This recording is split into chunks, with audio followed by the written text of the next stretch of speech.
What the fuck is you doing up here? What you doing all that little goofy ass dancing for? Hey, backdoor them niggas for the fucking bag. Fuck both y'all niggas. And Neph, I know you mad as fuck. You may think I was tilted, I was mad as fuck at Wrestle Spot Mania, but really, I meticulously planned this shit, nigga. You been talking to me crazy for how long? Calling me lil bro, pushing me to the side, pushing me to the back, nigga. Now your biggest moment. You beat into what you was building up all them months for, what you was preparing for. That's because of me, gang. Me, nigga. Not because of you. You fucking suck. I still got my brother. Don't worry about me, gang. It's cool. About me, gang. You're not even looking what's around you. You sorry about me, gang? You're not even looking what's around you, gang. What's around me, Rocka? You're not looking around you. Look around you. What the fuck is around me, Rocka? Why your boy not talking? Around you, gang. You steady saying look around me. What the fuck does that mean, bro? Neph, you can't have me do shit. This. What is this? The bloodline farewell, right? Ain't no more of that like we all equals and none of that. Ain't no equal shit around here, alright? I'm on a mission, okay? And that mission is to turn this into Talk with Ego. And it starts by making this on my shoulder really mean something. But you have a good one, Neph.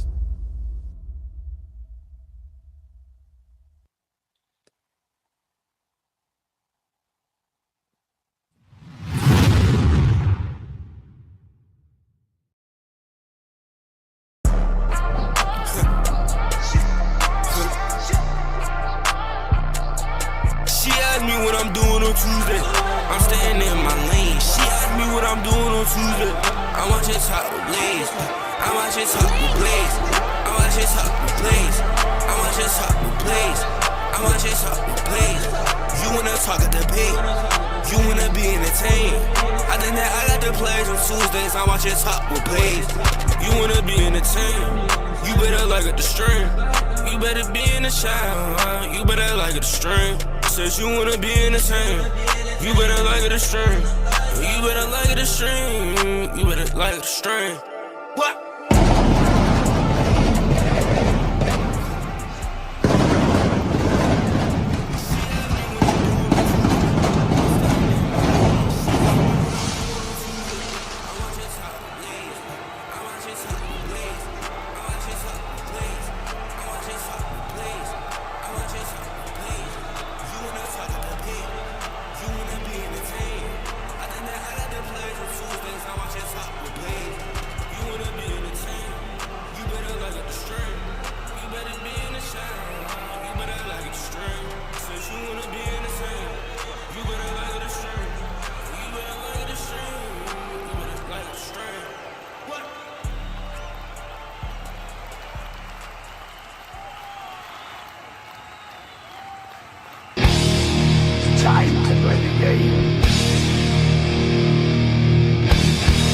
Time to play the game!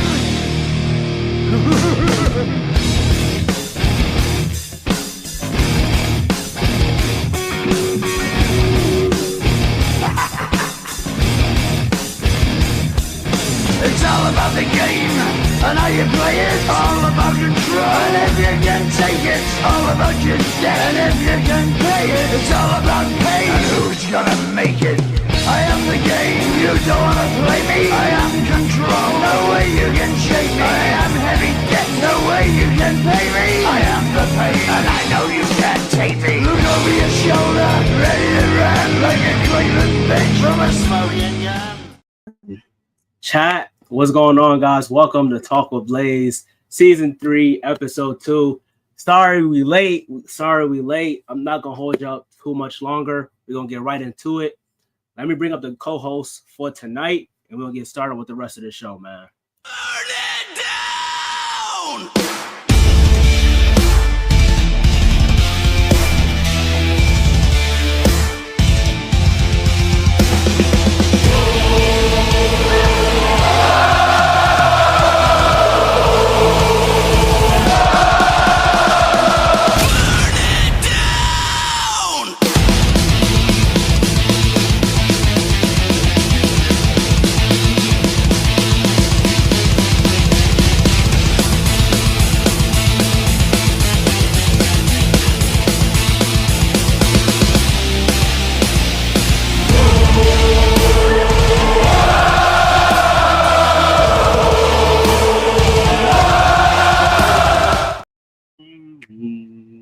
Oh wow, I got my intro.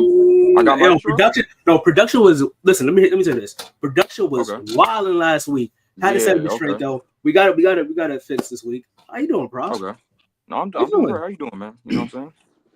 Oh man, I'm all right, man. It's too. You don't want that. What the fuck? What is that? You know what I'm saying? I put.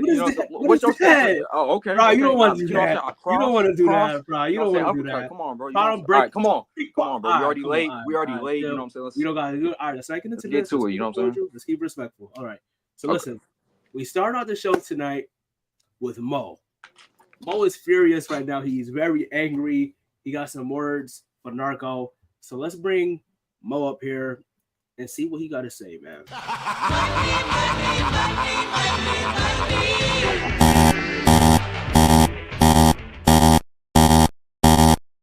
Error. Not enough money for entrance music.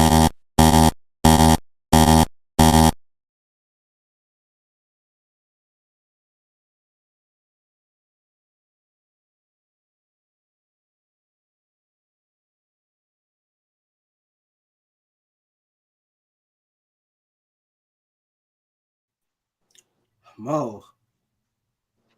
Bro. Hello? Why the fuck? Oh, bro. Nigga, let me tell y'all something right now. Siah has fried me to the highest extent, my nigga. Because, look, I can't even get in my fucking building. I can't even get in here. Niggas found out I sleep in the studio, bro. So now I'm fried. Look, you hear this beeping? You hear that shit? I can't get in. I can't get in this motherfucker. You can't get into your studio. Listen, I'm gonna be honest. We don't care. What? You got some words. Why do y'all keep bringing me up here? You got some words. You got some words and stuff you want to say to Narco. Is that not what it is? You got some stuff you gotta say to Narco, right? It's fine, bro. Yeah, get him up here. Get him up here. It's not Narco's fault that shit happened. But all right. What? Whatever. All right, I'm bringing Narco up, man. Let's get it.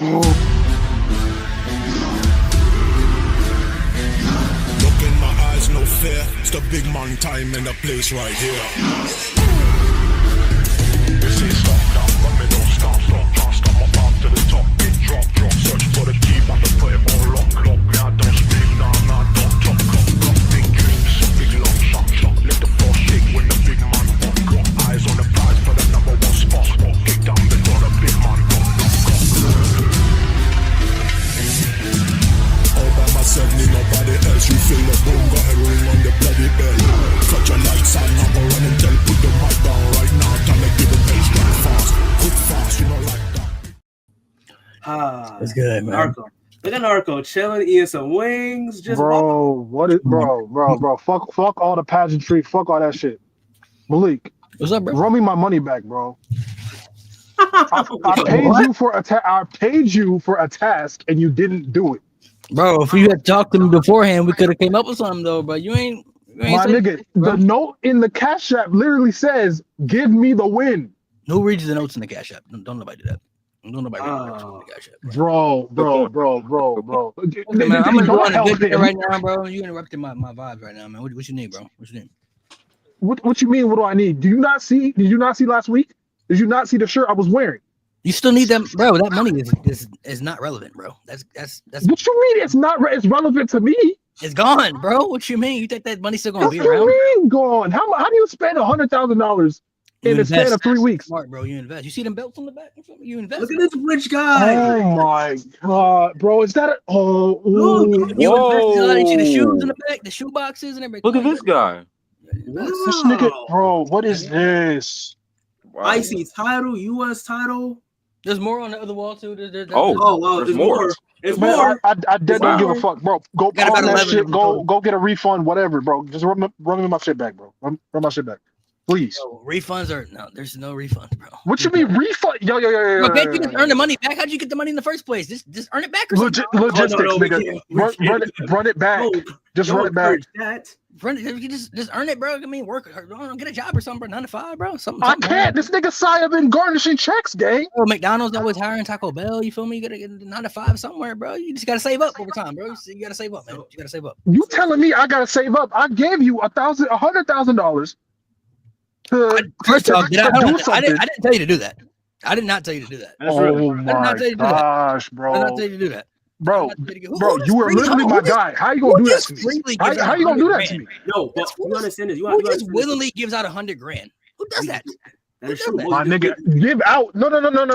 I gave it to you for a job and you didn't complete the said job. Donation. So I'm gonna need that money back. It's fraudulent. I thought it was a donation.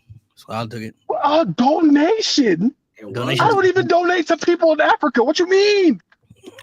Hey man, donation to my charity fund, man. Appreciate it. The money's gone, bro. What are I don't know you what you. I can't just get the money and from a tree, bro. I don't grow on trees, bro. So everything you bought with my money, everything you bought, refund it. Go get it back. Go put it back. Get you a good little 9 to 5. You feel me? What I'm saying? I can't. I'm gonna get checks garnished. Amazon, FedEx out there. Amazon. Oh. Something out there. They hire. Why you making that sound for Amazon? What is wrong with you? Nigga, fuck you.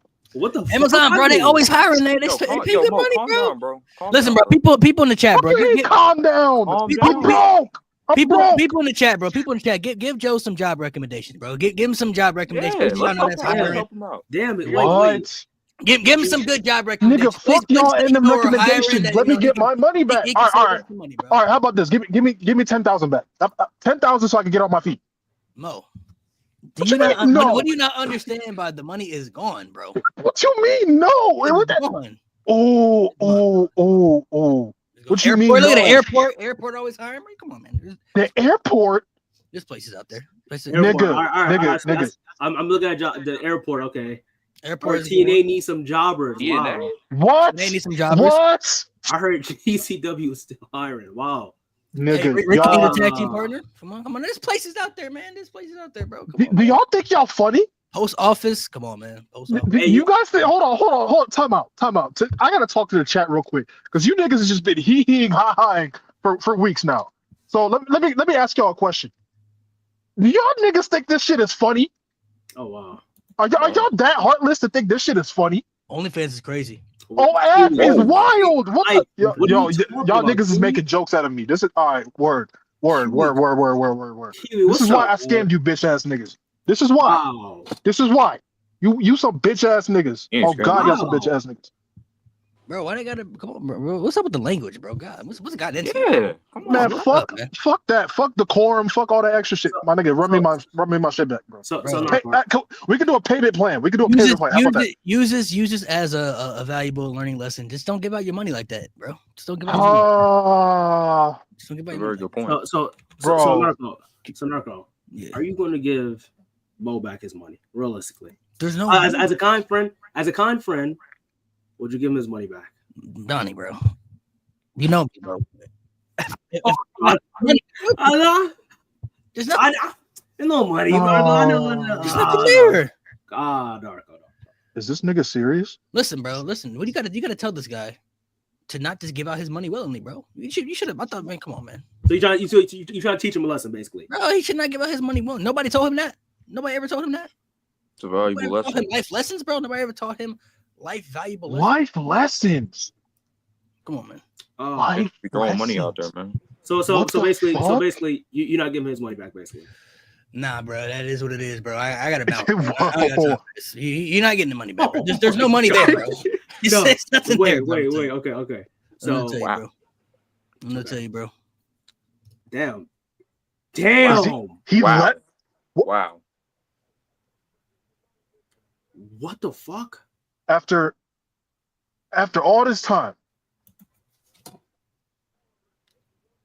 After all this time of knowing this nigga, I went from being a fan of this guy because he makes amazing content to being podcast partners to becoming like close ass friends. That's how this nigga gonna fucking do me.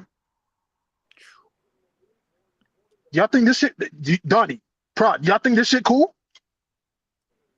I ain't like kind of just bitched you. He took your money and just left. I don't know. He did, low key. You had some wrong people, the wrong things. Yeah, you know what's crazy though?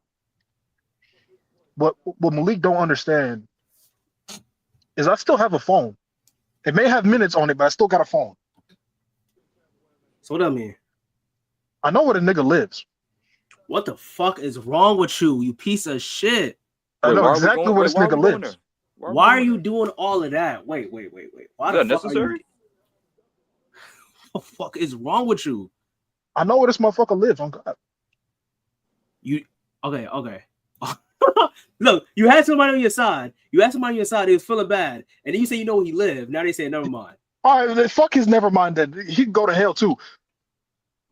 I will, bro. I swear to God, if Malik don't come back up here and tell me he gonna give me my fucking money back, I will make his life a living hell. I'm be real sure. I don't think that's happening. I do not think that's happening. Wait a second. Hold on. Bro, I will make a fucking phone call right now. Hold on. I think Narco backstage. Let me bring Narco back up here. Narco, are you hearing this shit? Hold on. Bro. Don't play with me, nigga. Don't play with me, nigga. All this for some money. I just need to make a call. I just need to make one call. Why y'all This rap street. Why y'all keep bringing him on the show, bro? Is he being for real right now? This nigga thinks this is a joke. Is he being for real right now, bro? This nigga thinks it's a joke. Don't give out your money willingly, bro. What don't you understand about that logic, bro? I'm about to give out your address willingly. How about that? Stop giving out your money. Let's not do that. Address? Listen. That's what we on, bro. I could type it in the chat for real. No, let's not do that. That's what we on, bro. That's what we on. Wait. I have a question, Narco. And this is me not being no instigator or anything like that.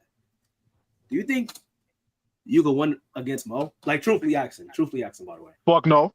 But that, bro, Mo can't even beat people up here willingly, bro. Without money, yes, for sure. Oh shit, Mo, you let him talk. Oh, okay. So address in the chat for sure. Address in the chat. No, we're not doing that. Hold on, man. Like Mo. All right, look. Mo's great, but nah. He's... All right, look. So Narco, would you be down to face him? Like, I don't know. I'm just curious. Out of curiosity, bro, I will make sure the dog get taken too, bro. Does he want to keep losing on this show? Oh shit, losing. Mo, fight. Nigga, I don't think I've actually ever seen him win anything. Lose your life, nigga. I don't think I've actually ever seen him win anything. He's never really earned anything in his life, bro. I don't think I've ever seen him win or earn anything in his life, bro. Damn, so we talking crazy. If you want your money back, get you a good 95, bro. 95. You gonna earn death in a second if I make this phone call. Whoa. All right. Look, think you work for El Chapo or something, bro? What the?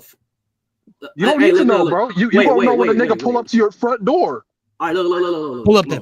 Come through. Oh wow.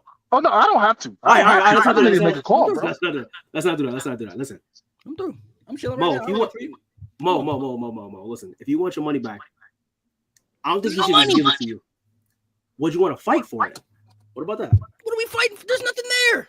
No, debate for it. You got to debate. Put the money on the line. I know you still got the money, Narco. Put it up on bro, you can't at least do a payment plan so I can get my shit. Yo.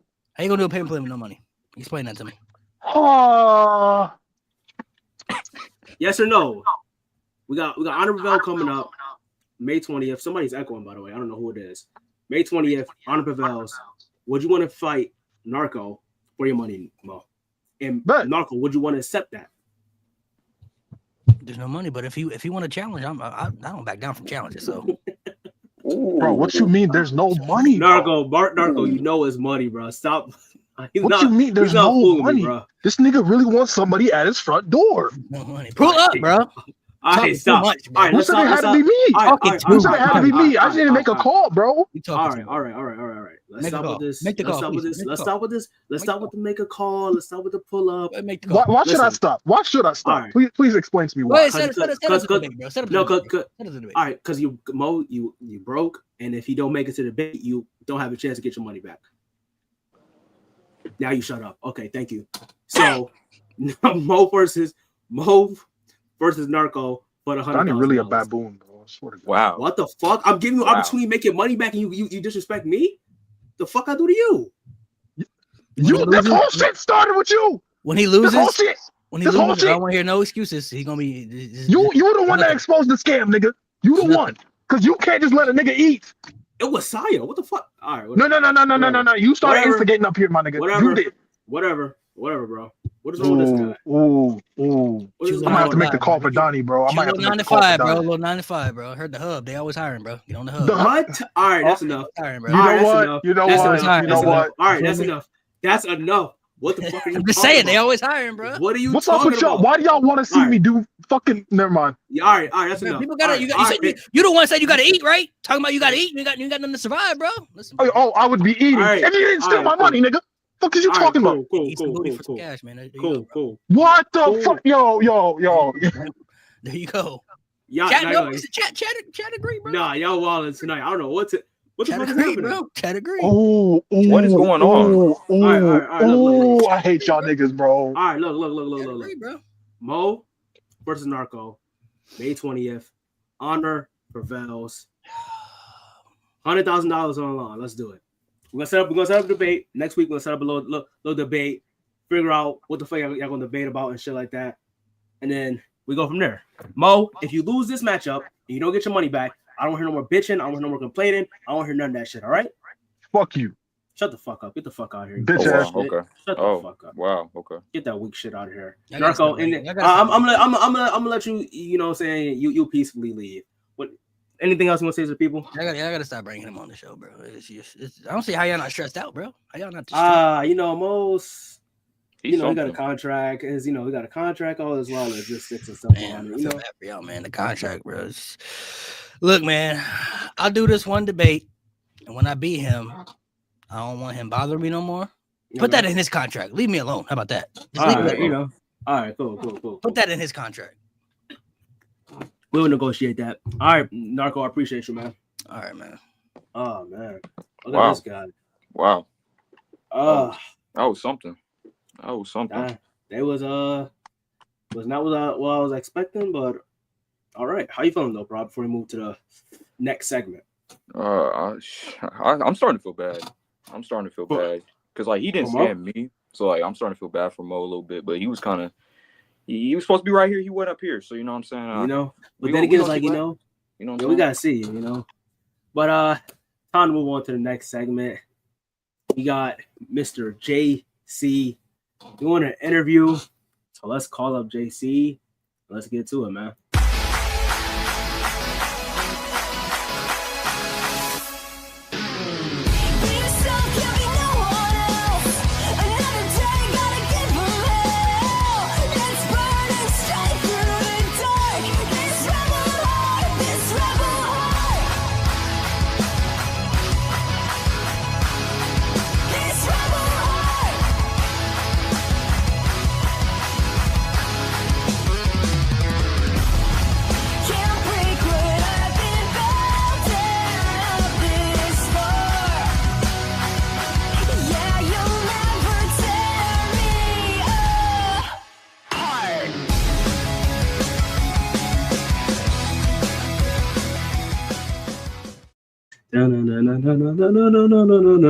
How about that? That's one of them. It's crazy. All right, that was cool as hell. Seems too good for me. We already hating. Wait. What happened? Wow. Seems too good for me, I guess. All right. Kiwi's a piece fine. of It's fine. Yeah. Rebel heart coded. You understand that? We know. So we got an interview coming up. Yeah. We're interviewing a couple people, and we're also going to be bringing up, if you chat, if you guys got any questions, or if you guys want to come up as well to ask some questions, I'll send a link out to y'all. But time to start interviewing some of the Bloodline, or not Bloodline, I'm sorry. Bloodline don't exist no more, but some of the people that used to be a part of Bloodline. So let's get into that. Let's start out with Ego first, man.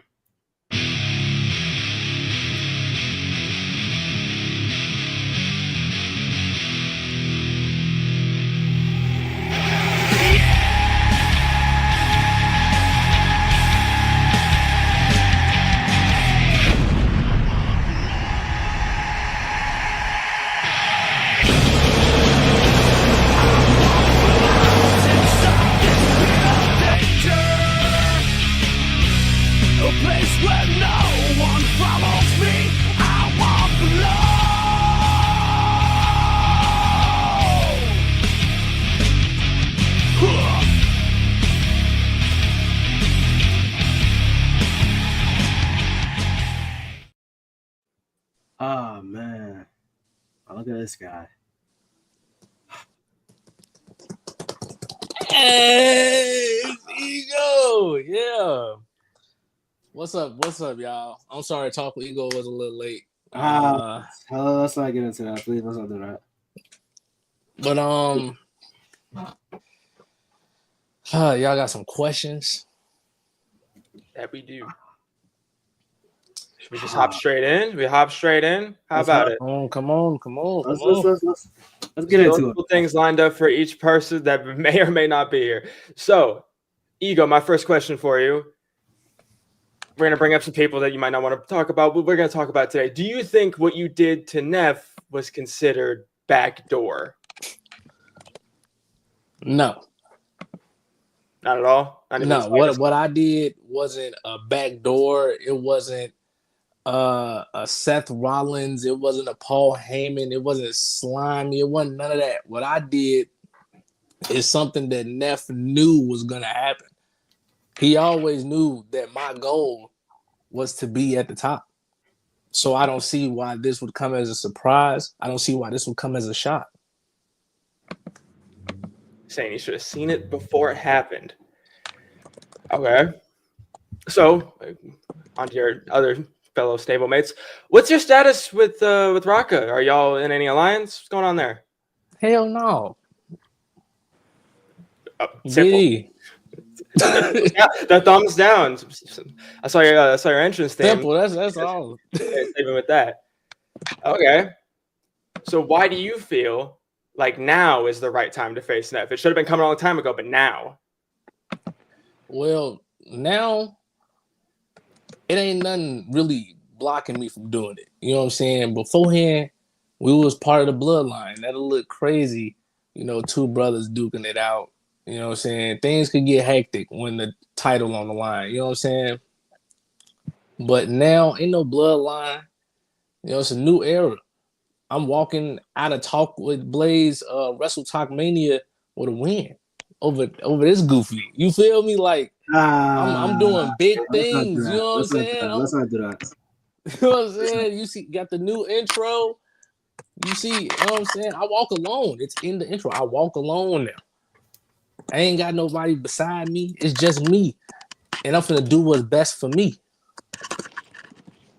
I got a question for, Ego. Based off what we seen last week, do you think that's scared of you?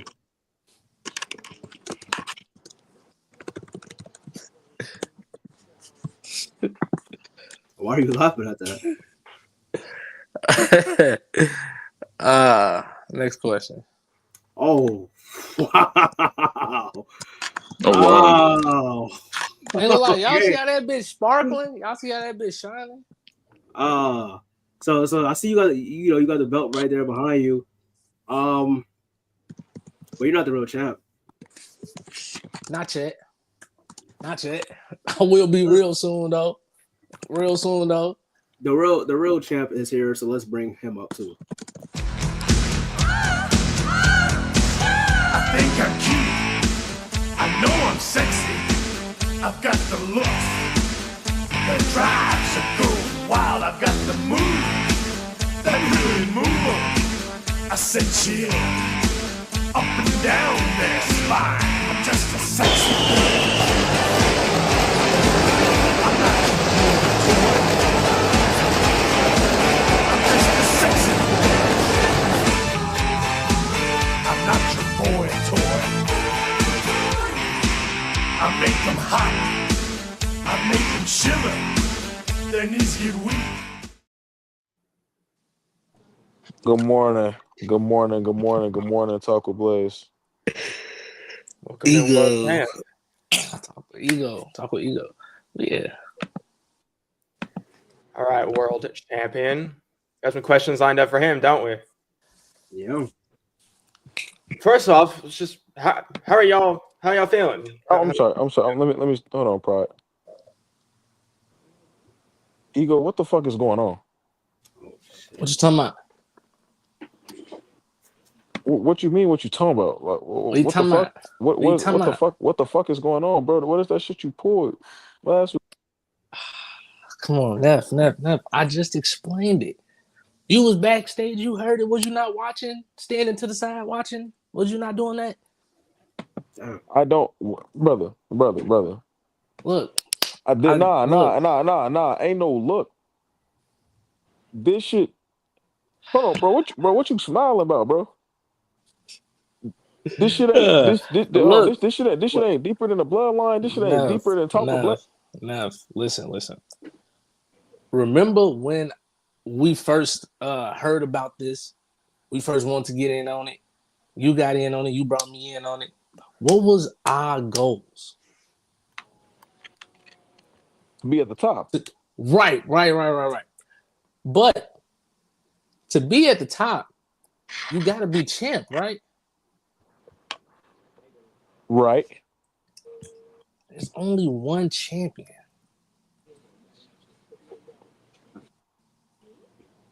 You see where I'm going?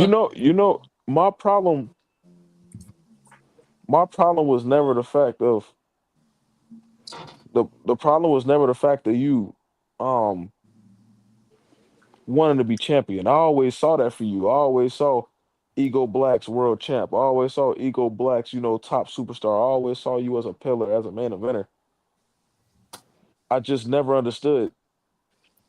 Like, why would this be the way that you go about it? Why would you wait till I'm vulnerable? Why would you wait till me and you done been through the war, and been through the turmoil? Why would you wait till we have re-solidified the bond that we had prior before we got here to decide that you want to come try to take what's mine? And not only do you try to come take what's mine, you do it publicly. You embarrass me. You leave me looking stupid in front of Talk with Blaze. What family do that to family? Neph, we always gonna be brothers, man.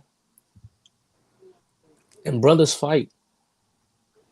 Brothers fight for titles. I want that title. You see that? You see it sparkling back there. Look at it. Question. Might I add? I asked you a question earlier, Ego. You laughed it off. Can you answer it now?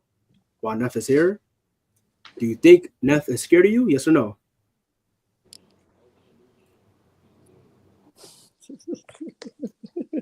Why are you laughing at? I ain't gonna lie. I would laugh at that question too. I don't know what this nigga talking about. He nigga, Ego know, you know, the crowd know, everybody know that that's just not the case. Why is Ego laughing? Why is Ego laughing? Nah, all right, I don't know. Oh my God, Neph, look. Don't this look good on me? Don't it? Brother, we could have. Look good. So brother, look. No. You're not finna. It's real simple. No. Listen to me. I want this No. to mean some. No. Listen to me. You didn't even try to work this out with me. You ain't try to work it out with nobody. Work it out. And we could have talked to Donney. We could have got another title made. We could have took over the brand together as a family. We could turn it around as a family. And what do? You decide what's best for Ego, right? What's best for Ego is fuck everybody else. It's fuck everybody else, right? Per usual. Fuck what everybody else's ambitions. Fuck everybody else's life. Fuck what everybody else want to do. You gonna stamp on, trample, kill, steal, or whatever it is you need to make sure you get in front of the next nigga. Yes, absolutely, Neph. Absolutely. It's in the name, Ego. You think I give a damn about what Neph want? Huh? You think I give a damn about what Rod want? What Raka want? No, I give a fuck about what Ego want. And only what Ego want. And what Ego want is this right here.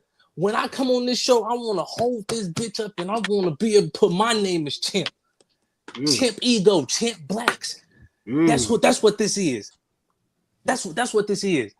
It ain't never been no us, no we, no family. It's been me.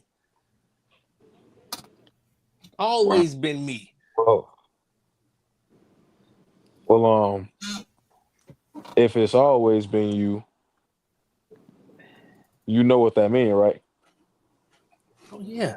You understand the line that you just drew Yeah, let's do it. And you understand what you now be. So the problem with this is ego, right? I was unable to see you for what you was because of what you showed yourself to be to me, right? You're the snake in the garden, you know, right? Like you brought yourself into my life and pretended to be my friend, pretended to be my brother, pretended to be somebody that I could trust on either side, whether it be bloodline or not bloodline. I call you my blood, I call you my brother. It was deeper than the bloodline. We've been blood before a line. But now it hurts me to see what your greed has turned you into. And I gotta put you down. I gotta Put put you me down. down. And Put me down. and it sucks. And it sucks when you have to take your brother out back and you gotta do what must be done. No, ego. Oh, Hey. Here Let's you go talk. laughing again. Let's talk. Hold on, put me no. down. Let's talk. No WWE. This ain't Neph and Ego. Let's talk Hendrix to Bishop for a second. These little laughs that you doing, you know that shit don't mean shit to me, buddy. You know and regardless, you want to say you not my brother. You want to know that you not that you ain't none of that. You never care. But there's one thing that I know you know, niggas, that I spank ass and I'm not none to be fucked around with. So you can keep laughing all you want to, but no, when you get in that ring with me, nigga, be prepared to kill because I'm ready to die. And I don't give a fuck if it's my brother, my homie, my bloodline, my mama, my grandmama. Nigga, for this title, anybody can get it. You, him, and her. So stop fucking playing with me and take this shit serious, nigga. Take that fucking smile off your face. Because this shit ain't about the belt no more. This is more than the belt. You played in my fucking face for years. You think you want to sit here and laugh with these niggas like I ain't bring you in, like I ain't put you on, like Ego ain't come from Neph, like you ain't bird from me? Like I ain't treat you as an equal when we never was equals? Nigga, you think that this shit is funny? Let's see who laughing when it's time to really take it there. Let's see who laughing when it's time to really make this shit happen. Because like everybody else, like Tio, like Lav, like Donney, like any nigga that stepped before me, nigga, you gonna fall. I don't give a fuck how close you was to me. When you threatening the shit that I got over my shoulder, nigga, you ain't nothing but an enemy. History don't mean shit. And I'm gonna show you that next time we see each other. Are you done? Oh. Fuck is you talking about? Are you done? Continue smiling, but you know my body. You know how I get. Stop fucking playing with me. Neph, Hendrix, you're right. I respect you as a competitor, as a debater, you know. But it's one thing you know. You ain't never been better than me in shit. I gave you the blueprint on everything. Everything you know, you got it from me. You may have got on the show first, but that's just a matter of fate. Just like you became champ first. Again, that's just a matter of fate. And as fate will have it, it's time for you to lose all that.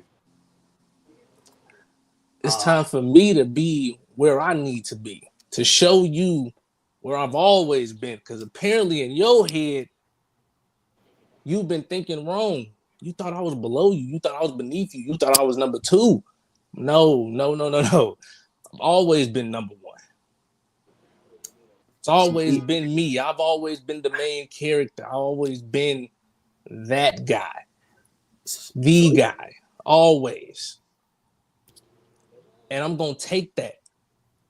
And I'm going to get that. You done before I say what I gotta say, Ego? Proceed. You know? So, Nah, you got something else you want to say? You got something else you want to say? Nah, Donney. Frankly, Donney, this ain't got nothing to do with you. I see the smile. This is family matters, nigga. I'm trying to help you out, but all right, go ahead, do your thing. You say that you've been better than me, and fate is the reason for everything. Well, if fate is the reason for everything, fate is the reason that you're gonna lose to me next time that we get in the square circle. Fate is the reason that I took your bloodline and brought that shit from obscurity. You needed my championship to make that bloodline mean something. You needed me to make something happen at War Games. And the fact that you would sit here and try to play me in front of all these niggas like you don't know what we've been through. Like you don't know all the time, like you don't know the blood, sweat, and tears that I put in to get to where I am. Nigga, you know my OG. You know me from top to bottom as a person. And this is the type of shit that you want to pull? For a title? For a fucking wrestling championship? You forsake everything that we've been through for a fucking wrestling championship? That's the type of nigga you is?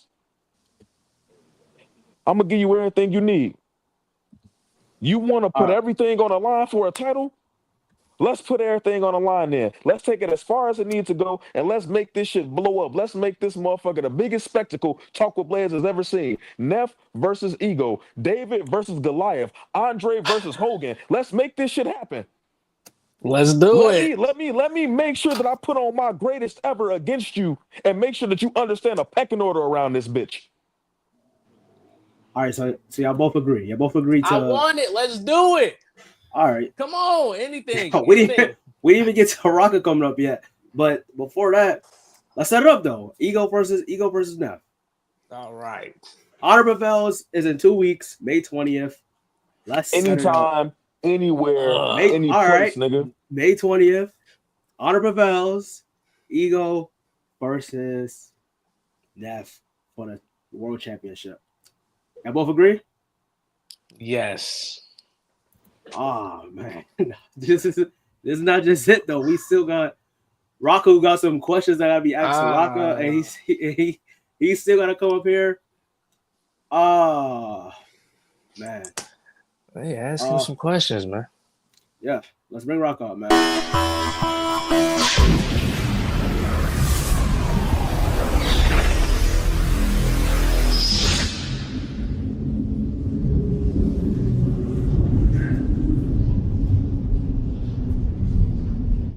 Smell what the Rock is cooking.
Now, of course, what the fuck do this bitch ass nigga, bro? What do you want? Why are you here?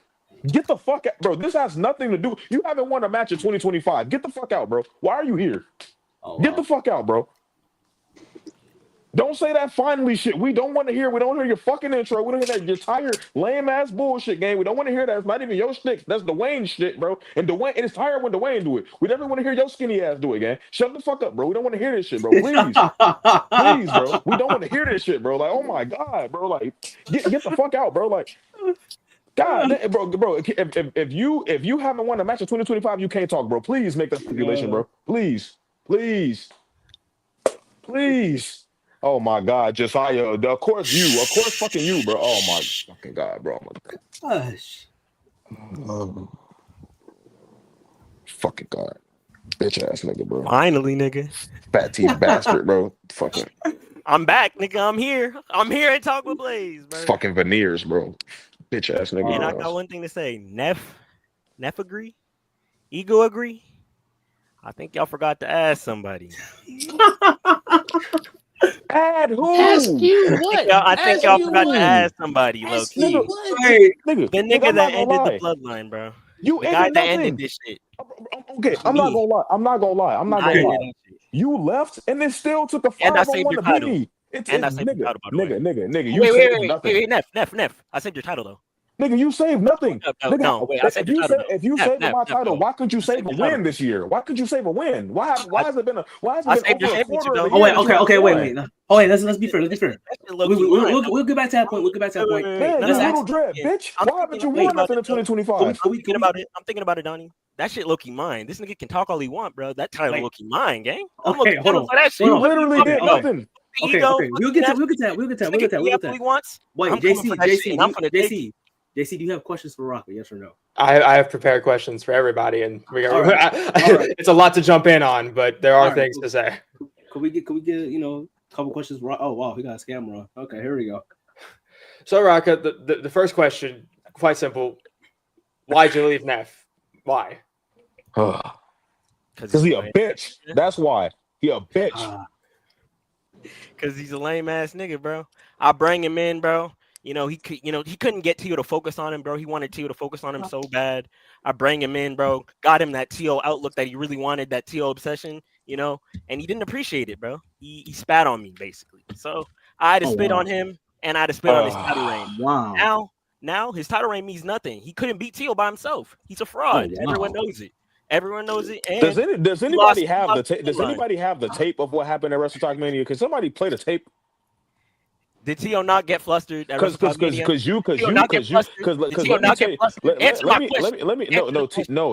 gets flustered when you walk in a room. Nobody gets maybe depressed. Maybe depressed. Maybe niggas be like, oh my god, this nigga's here. But nobody gets flustered when you walk in a room. You cause no goosebumps. You cause no goosebumps. You've literally made my electricity go out once, bro. You're the most unelectrifying nigga in the history of the world. That's actually no funny shit. I'm a conducting. I'm no funny shit. You've made my house lose electricity. I bring it to me. The aura, the mana. You know what they talking about. You read the chat, gang. Yeah, I got my match. Fuck whatever y'all got going on. I'm finna get up out of here. No. Oh, okay, for sure. You can't even get your nigga to stay, bro. You have no respect. You really is the Divas champ. You got no respect. Let me Rocka. You have no respect. Wow. Rocka, name one nigga you beat this year. I'll wait. All right. Wait, could you beat Tio without my help? I'll wait. Oh, shit. Name one name. So you beat nobody this year? Could you beat Tio without my help? Let's ask the chat. Chat. What exactly did I need Rocka to do? Chat. Did he beat Tio without my help? Let's ask chat. What exactly did I need Rocka to do? Okay. All right. No. Don't. Not all right. Not all right. Let's let the chat talk about it. Let's see, because I'm gonna expose this goofy ass nigga for what he is. This cigarette dread ass nigga, bro. These little ass $5 shades, bro. What the fuck did you do? I'm not gonna lie to you. Travis Scott had more interference and more meaning to the WrestleMania 41 main event than you did. Than my match. You can't even talk. You can't even win, but I can win though. I came in there flustered, Tio. You barely can win, nigga. You can't beat Tio without me. I can win though. Without me though. Did you beat Tio? I can win though. All right. JC. What's the next question you got? I can win though. I beat Tio. Did you beat Tio? Tio? Hold on, wait. Hold on, no. There go chat. Neph don't need Rocka. Dog Neph had it in the bag before Rocka even thought about entering. Nigga, you're a bum. You're a joke. My bad. Nobody agrees with you. You're a joke. You're a joke. You're a joke. Why would TJ glaze me? He was an opponent of mine. You're a joke. You get mad as fuck. You're a joke. You get mad at the joke. All right. Next question. So Rocka. You get mad as hell. Get flustered. That's exactly. And your shirt loose. I'm gonna take that title. Put it on my shoulder. All right. Next question. Hey fellas. So Rocka. Clearly there is some animosity. You have some sort. You said you weren't feeling appreciated. Would you have stuck with the bloodline if they had treated you better in your eyes? As a bloodline, as the longest reigning bloodline member, remember that I probably would have if Neph appreciated me. Hey, you can repeat everything I said. It don't mean it's not fact. I'm the longer winning bloodline member. The Rock is still here. The Rock is still. I'm the longer winning bloodline member. I'm the people's champion. I got the least amount of wins in the bloodline, but I want to lead some shit. I bring you in that shit. How you want to lead some shit and you have the least amount of wins? I bring you in that shit. That's like Peyton Pritchard trying to recruit you to the Celtics right now. Why is he talking? He's the fucking eighth man. None of the bloodline success started or ended with you. You were literally the weakest link in every version of the bloodline, bro. You was the weakest in 1.0. You was the weakest. You was going to the store and buying me woods, gang. I was literally the only member of the bloodline. How many packs of grape woods have you bought me, bro?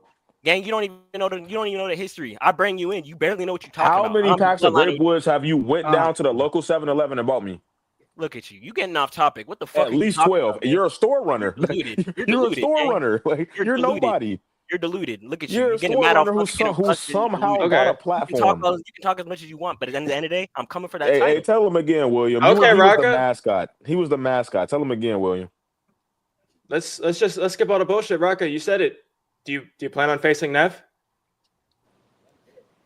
The shoulder missing something, right? They see the shoulder missing something, right? I own that title, nigga. You need me, gang. You needed me, gang. I don't need you. It's whatever.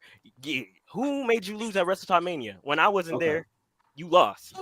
When I was there, you won. Yeah, I was. Yeah, when I talk about how I was winning when I talk about how I was winning a 2v1, then it became a 5v1. I don't want to talk about it because you can barely talk. I know you don't want to talk about it because when we talk about it, you realize that you're insignificant. No, I'm him. So Raka, you wanna face Neph for the title? Well, Neph already got like a title like match coming up against Ego. Here's what we could do though. Here's what we could do. Next week, you versus Neph. If you win, you get added to the match. Make it a triple threat. If you lose, though, you can't get added to the match, and Neph goes about his way and go against Ego. Please make this happen. I've been waiting to catch you since I got here. Please make this happen. You got it. Listen, you got to be grateful to your owner. Listen, you got to be grateful to your owner, bro. Rocka, you have to win against Rocka. You have to win against Neph though in order to enter the match, though. I know. Do you think you're able to do that? Simple shit, nigga. I made this nigga. Nigga, his power reign is nothing without me, gang. You couldn't. Here we go. This is a rock. Okay, this is a rock I'm looking for. Here we go. Right, what are you talking about? Hold on.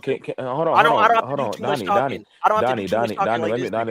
let me talk to you real quick. Donnie, can I establish a line of logic real quick? Okay. Who did I beat in the King of the Ring finals to be the champion? I think it was Lafayette. If I'm not mistaken. Right. Lafayette. Okay. Who did I beat next? Damn. You gotta rejog my memory, man. I barely know what. So just remind me of this. Of those niggas, right before I joined the Bloodline, what the fuck was Raka doing besides eating bacon covered donuts and catering? Oh wow. Okay. All right. What the fuck was? You don't watch the show? You don't watch the show? What the fuck was little neck ass Raka doing besides trying to be Jay? Champion doesn't watch his own show, gang. You were trying to be Jay Ariez. You were trying to be Jay Ariez Jr. You tried to be Jay Ariez Jr. and end up becoming a store runner in your own shit, bro. I did it though. I complete my goals. You can't beat Jay without it. I complete my goals, nigga. You can't complete. You can't beat Jay without me. I don't complete my goals. I don't complete my goals. Promise after empty promise. That's all you do. Empty promise after empty promise. You said you were gonna beat Tjay without help. You didn't. I did beat Tjay without help. See, you were delusional ass little kid. You think because you came outside and nobody told you to that you helped. How old are you, Neph? You've been playing the game without the remote, gang. You've been playing the game without the remote. We unplugged your remote. You were goofy. Like nobody respects you. Like nobody. How do you get respected in zero factions? Actions prove better than words. And Neph.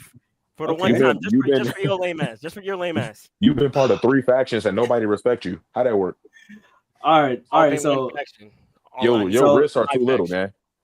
All right. So you're not talking. Don't see your Neph versus you have little wrists. You're next week. You ass in the gym. All right. You're for real. Neph versus Rocka next week. I don't see your ass in the gym. I want to see you flex right now. You want to see me flex? Of course you do. I know you do. Well, all right. Why does weird? I know what type of nigga you is, bro. It's all good. All right. Final words, Rocka. Final words, Neph. Yeah, bitch can go ahead and go first. Nah, you go. Fuck wrong with him. Go. Fuck wrong with him. You going? Okay. I'm not talking, nigga. Shut the fuck up. You go. I'm not talking, nigga. Shut the fuck up. Your ass is an idiot. Your motherfucking brain. Your brain. Your brain is screwed in upside down, gang. I ain't gonna bap. All you can do is talk, and that's why you. All I can do is okay. Hold on. Time out. Donnie. Wait. How about Donnie? Listen, Donnie. No. Let me ask you a question. No, let. Yeah, for sure. Yes. Yeah, locked in. I'm finna destroy him. Done deal. Easy. 4-0 sweep. Now let me ask you a question. How many matches has Raka won this year? Shit, you worry about how many matches he won this year? 2025. You might be one of them by next week. I don't know. Let's just No. wait and see. That's not what no. That ain't what I asked you. That's not what I asked you. How many matches has he won as of right now? All due respect, man. You got a match next week. So zero. Donnie, let's ask real questions. Has So the zero Rocka had a one-on-one match all year? This is Listen, the Rocka's I first have one-on-one a match next week. Let's worry about this. How many one-on-one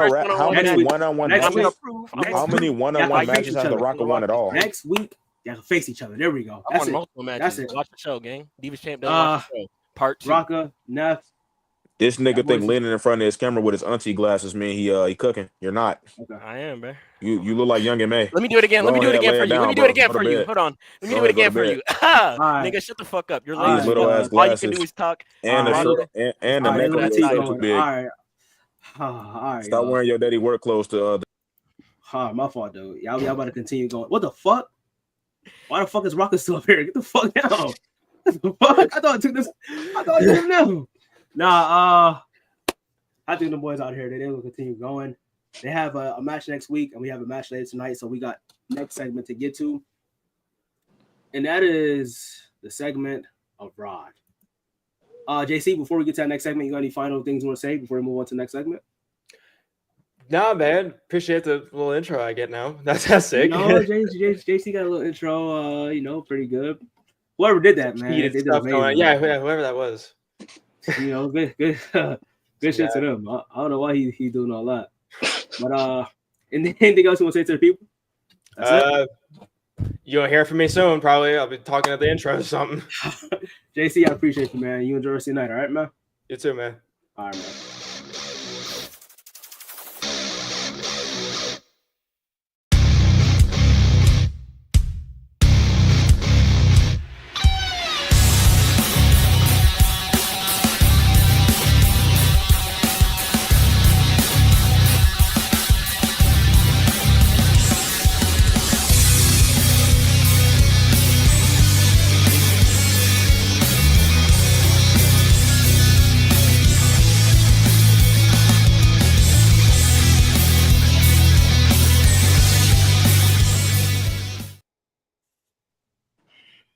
Oh man, Rod. What is going on? How are you feeling? Honestly, not feeling much better, a lot of sleepless nights, a lot of investigating that I've had to do, a lot of kind of soul searching. It's been tough, especially last 2 weeks, like stuff with the bloodline, and then obviously this whole stuff. I've had to do a lot of soul searching over the last week. Just like, why Spot? Like, why him? Spot hasn't done anything to anybody. Spot, I think everybody here, chat, us up here, Spot's one of the most respected individuals just in this whole space, one of the most beloved. And just walking in the room and seeing that really does something, someone like me, after everything that I've been through, man, I've done a lot of bad stuff over the last year, stabbing people in the back. Maybe this was a sign, man. Maybe this was karma towards me. And but look, enough of that. Like, I can't control the past. I can only control what happens now and what happens in the future.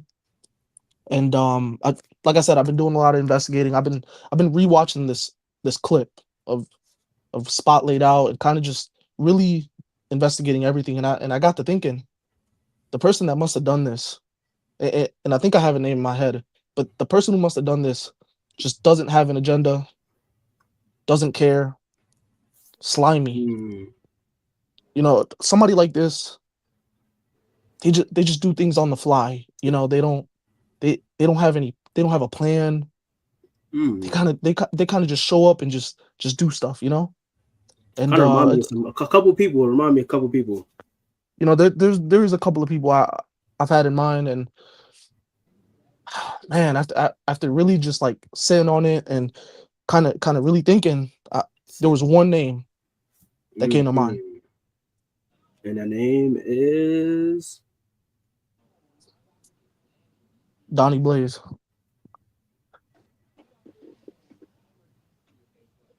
Are you drunk? The fuck are you talking about? Donney, you see WrestleMania weekend, right? Where were you? You disappeared from Discord. You know, you there was no sign of you anywhere. No text. Not even texting in general. Nothing from you. Donney, there's a history of you last year at WrestleMania.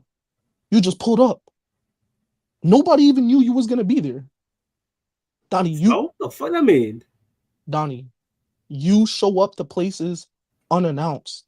You don't let anybody know. You are one of the most mysterious individuals there are out there. I wouldn't be surprised if you would have done something like this. Is this nigga losing? Are you losing your mind? Why is yes, it all makes sense. What the fuck? You're not cooking, buddy. Donney, Pride. where were you? Pride, do not put your fucking hands up. Where were you that weekend of WrestleMania? Nah, listen. I'm laughing because this shit is funny. How insane you sound. I was in my fucking house, in my room, chilling. Ain't that right, huh? Of course you would say that now. Oh my goodness. You don't text nobody. What's going on? I can't take a break. I can't take a break. I can't do that. That's wrong. That's wrong. That's a crime for me to do that. No. But look, there's a man. past of you just appearing places out of nowhere. For all I know, you could have showed up to Las Vegas, done all of that, and like the mysterious man you are. Pride ain't Donney mysterious? Pride. Man, Donnie's a very mysterious individual. Yeah, he is. And hey, Donney said he's changed. But has he really though? I mean, Donney has a past of doing slimy things, you know. He literally popped up at WrestleMania 40 without saying nothing. Nigga, you my I gotta tell you what I'm doing. You my parent or something? I gotta tell you what I'm doing, where I'm going, all this. I gotta tell you every set of information. How does that lead to me being a person who attacked bot? Donney, you have a history, bro. This like you're one of the most mysterious individuals.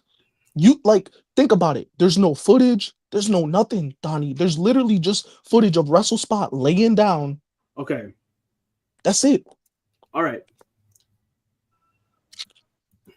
Listen to Donnie's voice. Now niggas are detectives and they can tell the patterns of voices. What is happening? What is this? You see, look at what Trent said. Bro pulled up to SummerSlam without saying that. All right. You have a history just pulling up the places and not even saying anything. Together. That right there is a bunch of bullshit. And here's how.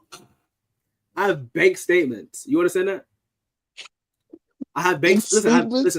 Bank statements in terms of ordering shit to my house and stuff like that. So my bank statement shows that the shit that I'm ordering is in New York, not in Vegas. Does that clear my name? Yes or no? Are you nervous? Of what? What the fuck is wrong with this guy? Yo, something's wrong with this guy. Oh man, this is crazy. So that's your alibi that you got. Yeah, so what the fuck? I got bank statements. I chilled in the crib. Many a weekend. I decided to take a break from anything. I just wanted to chill and just vibe out, just watch a show and just chill. Chat, let me ask y'all. Do y'all believe this? Let me know if y'all believe this. Thank you. This is somebody with some sense. What would be the motivation though? Why would I want to? What would I gain from attacking Wrestle Spot?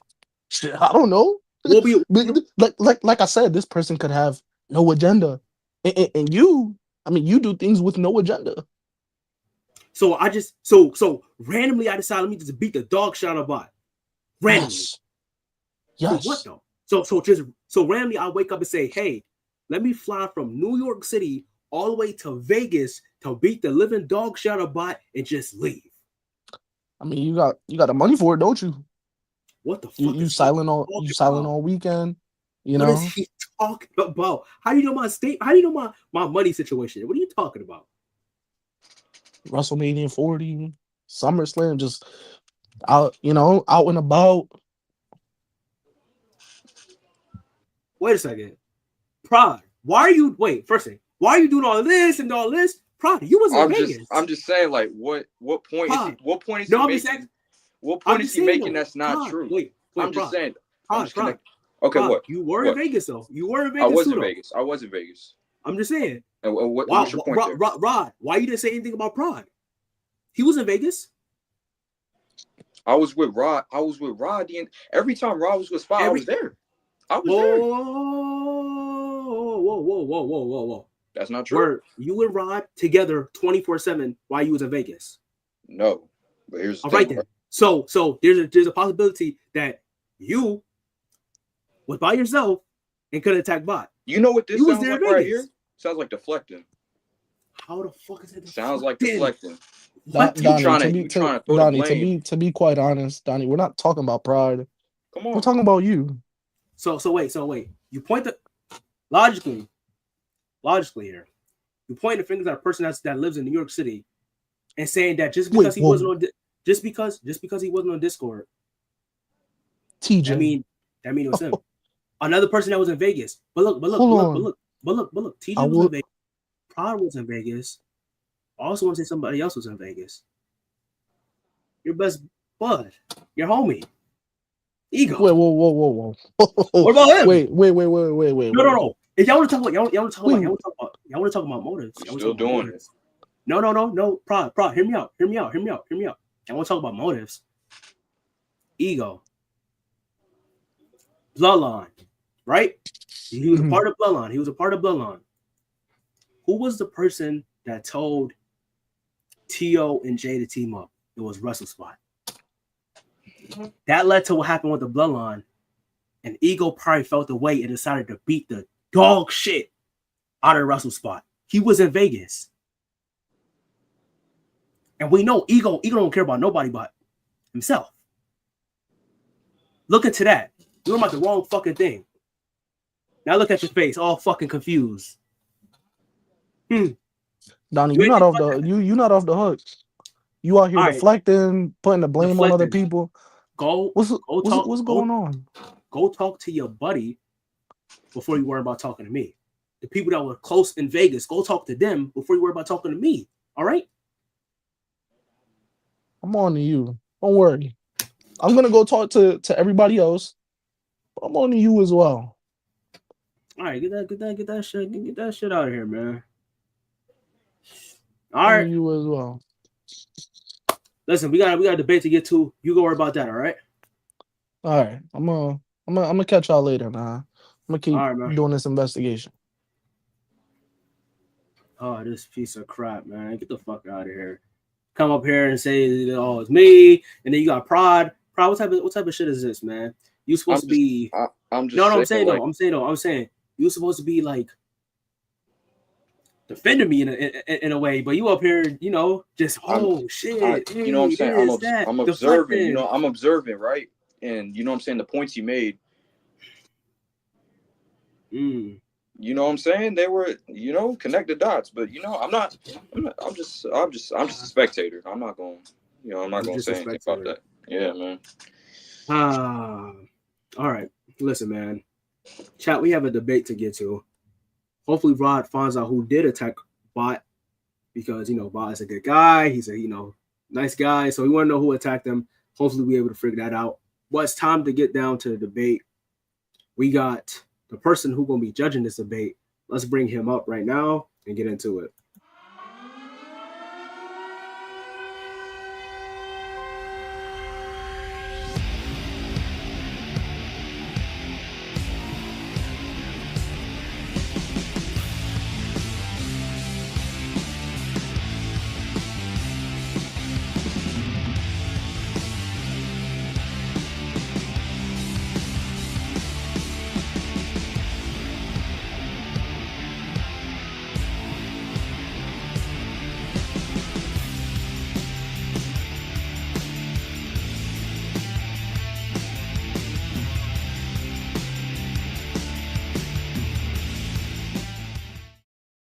Look at Look at this guy. Look at this.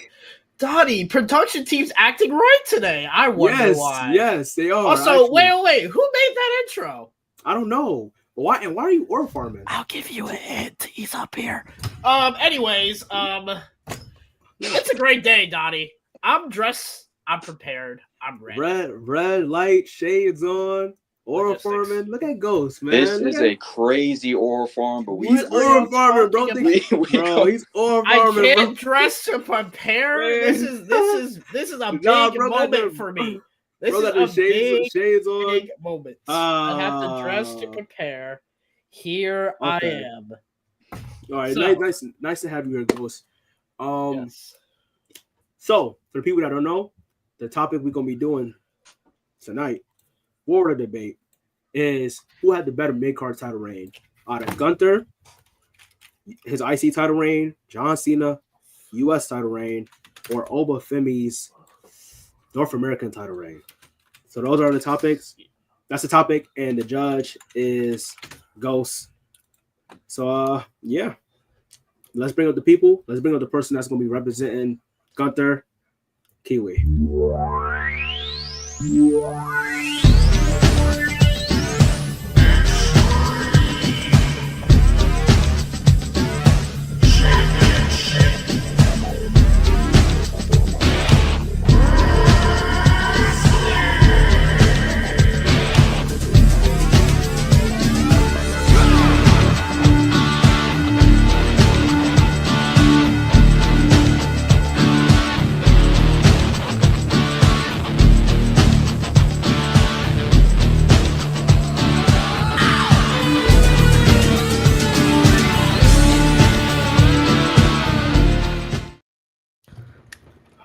Look at this piece of shit.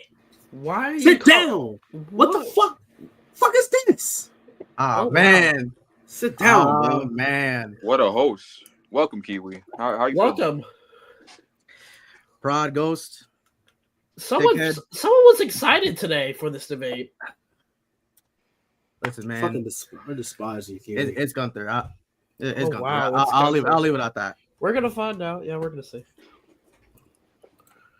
Whatever. What's up? Let's bring up the person that's representing. Let's bring up the no. Let's not get into it because we'll be here all night. Let's bring up the person that's representing John Cena.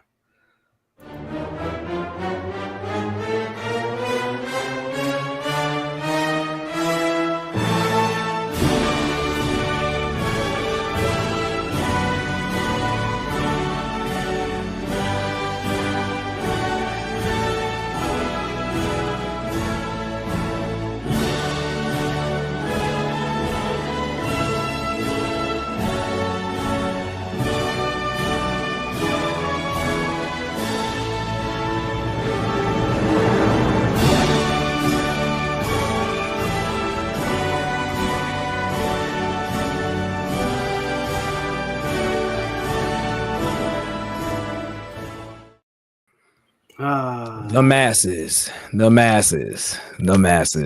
What's going on, chat? What's going on, chat? You feel me? Fresh out of work teaching the youth.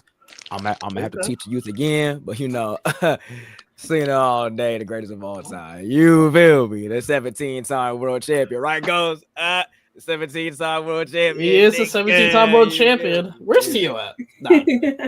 Where is Tio at? Man, Vacation Tio. Good Lysha, Yo, this is so fucking funny, bro. Vacation Oh my Tio. God. My lord. God. All right, yo. Let's bring up Love, man. Let's go. I'm the greatest to ever do it, nobody do it better. Committed, I never quit it, I'm doing this forever. The greatest to ever do it, nobody do it better. Committed, I'll never quit it, I'm doing this forever. Bringing home the trophy is a must, so I take that. Even if a battle get lost, I run it straight back. Unstoppable in this war, I claim victory. Came my soul, I conquered and made history. Standing at the top of the mountain and still fearless. Strong when the smoke disappears, I see clearness. Blow the frame out the game and reach masses. So if you wanna learn a few things, I teach classes. I'm the greatest to ever do it, nobody do it better. Committed, I never quit it. Ah, man. God damn it, yo. That was fire, dude. I can't even hit on that entrance, bro. I can't even hit on that entrance. Yeah, who made that? Who made that? I'm trying to figure out who the heck it. made that shit. Somebody that made so it. And we fire. need to get to the bottom of it. That's what I'm. Yeah, I'm trying to figure out who, but that shit was fire. I don't know who it was. Shit. I don't know either, but that shit was fire. Hey, chat. Hope y'all having a good night tonight. This is gonna be fun. Two formidable opponents. I'm ready to win. You know what it is, and get a grip. Yeah, showtime. Fine. Showtime. Listen, man. All right. The floor is yours. Whoever want to go first, y'all do your thing. I'm just here to spectate. Wait, Donney, you're gonna be here? Oh yeah, I'm here. I'm just spectating though. I'm just. You're gonna be. Wait. You're Ghost gonna be is a here. judge. Ghost is a judge. That's his final. I'm just. We're just the spectators here. We're just That's very interesting, actually. All right. Look. What do you guys want to start with? Let's start with matches. Well, I mean, we can start with like opening statements. I would say we start with opening statement. My bad. First time. Whoops. This is why me and Prodigy. Okay, listen. Esco's fault. We're gonna do opening statements. Let's start off with Lafayette, man. Laf. Why do you think Oba have the better title reign? We go Laf, Siah, then Kiwi last. All right, cool.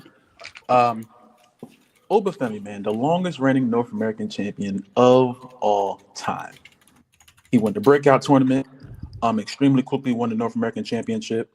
Iron Survivor, Male Superstar of the Year, 2024 NXT Match of the Year at Stand and Deliver. He's a triple threat machine. They keep putting him in triple threat matches, obviously, to make him to show how dominant he is. There's no reason why this man was as good as he was in the beginning. He came out from the NIL program, the first person from the Next in Line program to win a world championship or to win a championship in NXT. He has everything. He has the promo, he has the match quality, he has the theme song, he has the look. Everything about Obafemi screams superstar. And this North American Championship run definitely solidified that. It led to him currently being NXT champion. And he's the real deal. And if you don't see that by now, I don't know what you're looking at. Okay. All right. Next person. Right. So not only is John Cena the greatest of all time, you know what I'm saying? He's the literal greatest superstar to ever do it. The reason why he's the greatest superstar to ever do it is because of the way that he can step down from the main event scene and go into the mid-card scene and elevate not only the championship, but also elevate the talent that was put in front of him. Like the U.S. title was hardly ever this championship where it was a stepping stone toward the world title. Everybody saw the IC championship as that, and it was a belt that they put on lower mid-carders to transition into upper mid-carders. So Cena becoming U.S. champ, especially around a time where on the main roster it wasn't like as technical or like a grab style like it regularly is now, was insanely impressive. It made people not only look forward to seeing the belt, but seeing who would answer the open challenge that he had and potentially grab the belt. So Nice. All right, Kiwi, do you want to go? All right. So first off, wait, hold up. You're good. Oh yeah, sorry. That was my alarm because apparently niggas need to wake up now. We are if you see the thumbnail, it is what our title was better. All right. Let Kiwi go. Go ahead, Kiwi. I feel like the answer should be obvious. From the start of the reign, from day 1 to day 666, the unholy number, we have seen that Gunther is pretty much one of the best wrestlers of all time, if not modern day. And that was accomplished because he was champion for 80% of his call up. He pretty much elevated either old wrestlers and new. Had two match of the year contenders, 2 of them where the world champion Roman Reigns was the main event, and some might say that he overshadowed them. And even the fact that he resurrected a title division should be in consideration. Just the fact that he was in the gutter. You know what I mean? People were mad because of his like name change. People were scared of like what Vince was gonna do. But then once things started to go in motion, like around 2 months, like that is like when the Sheamus food started to come in. And then even besides that, he was having fire matches with a lot of the other mid-carders. Some people that you might scruff at, like people were just supporting Gunther, like even if like they're getting snuffed, like they're getting a little bit snuffed. So like people were clowning on Ricochet, but like he gave Ricochet like one of his best matches. Same with Nakamura. Same with open a statement. I'll leave it at that. I feel like it just speaks for itself because Gunther proved himself to be a top head in the division. Same with Cody Rhodes. Same with Roman. Same with Drew. And he only did that in, I'll say, 2 months time. I'm sorry, 2 years time. Okay. First category, I think we should go. Let's talk matches first category. All right. Matches. Yep. Who wants to start matches? Well, Bob started first on the first one. So Siah, Kiwi. Either one of y'all. Matches. I mean, every single night on Monday Night Raw. I mean, John Cena. He picked a new Midcarder to not only have an open challenge with, but he also managed to give them one of their best matches of their entire career. And also, like I said in the opening statement, he elevated a bunch of different talent.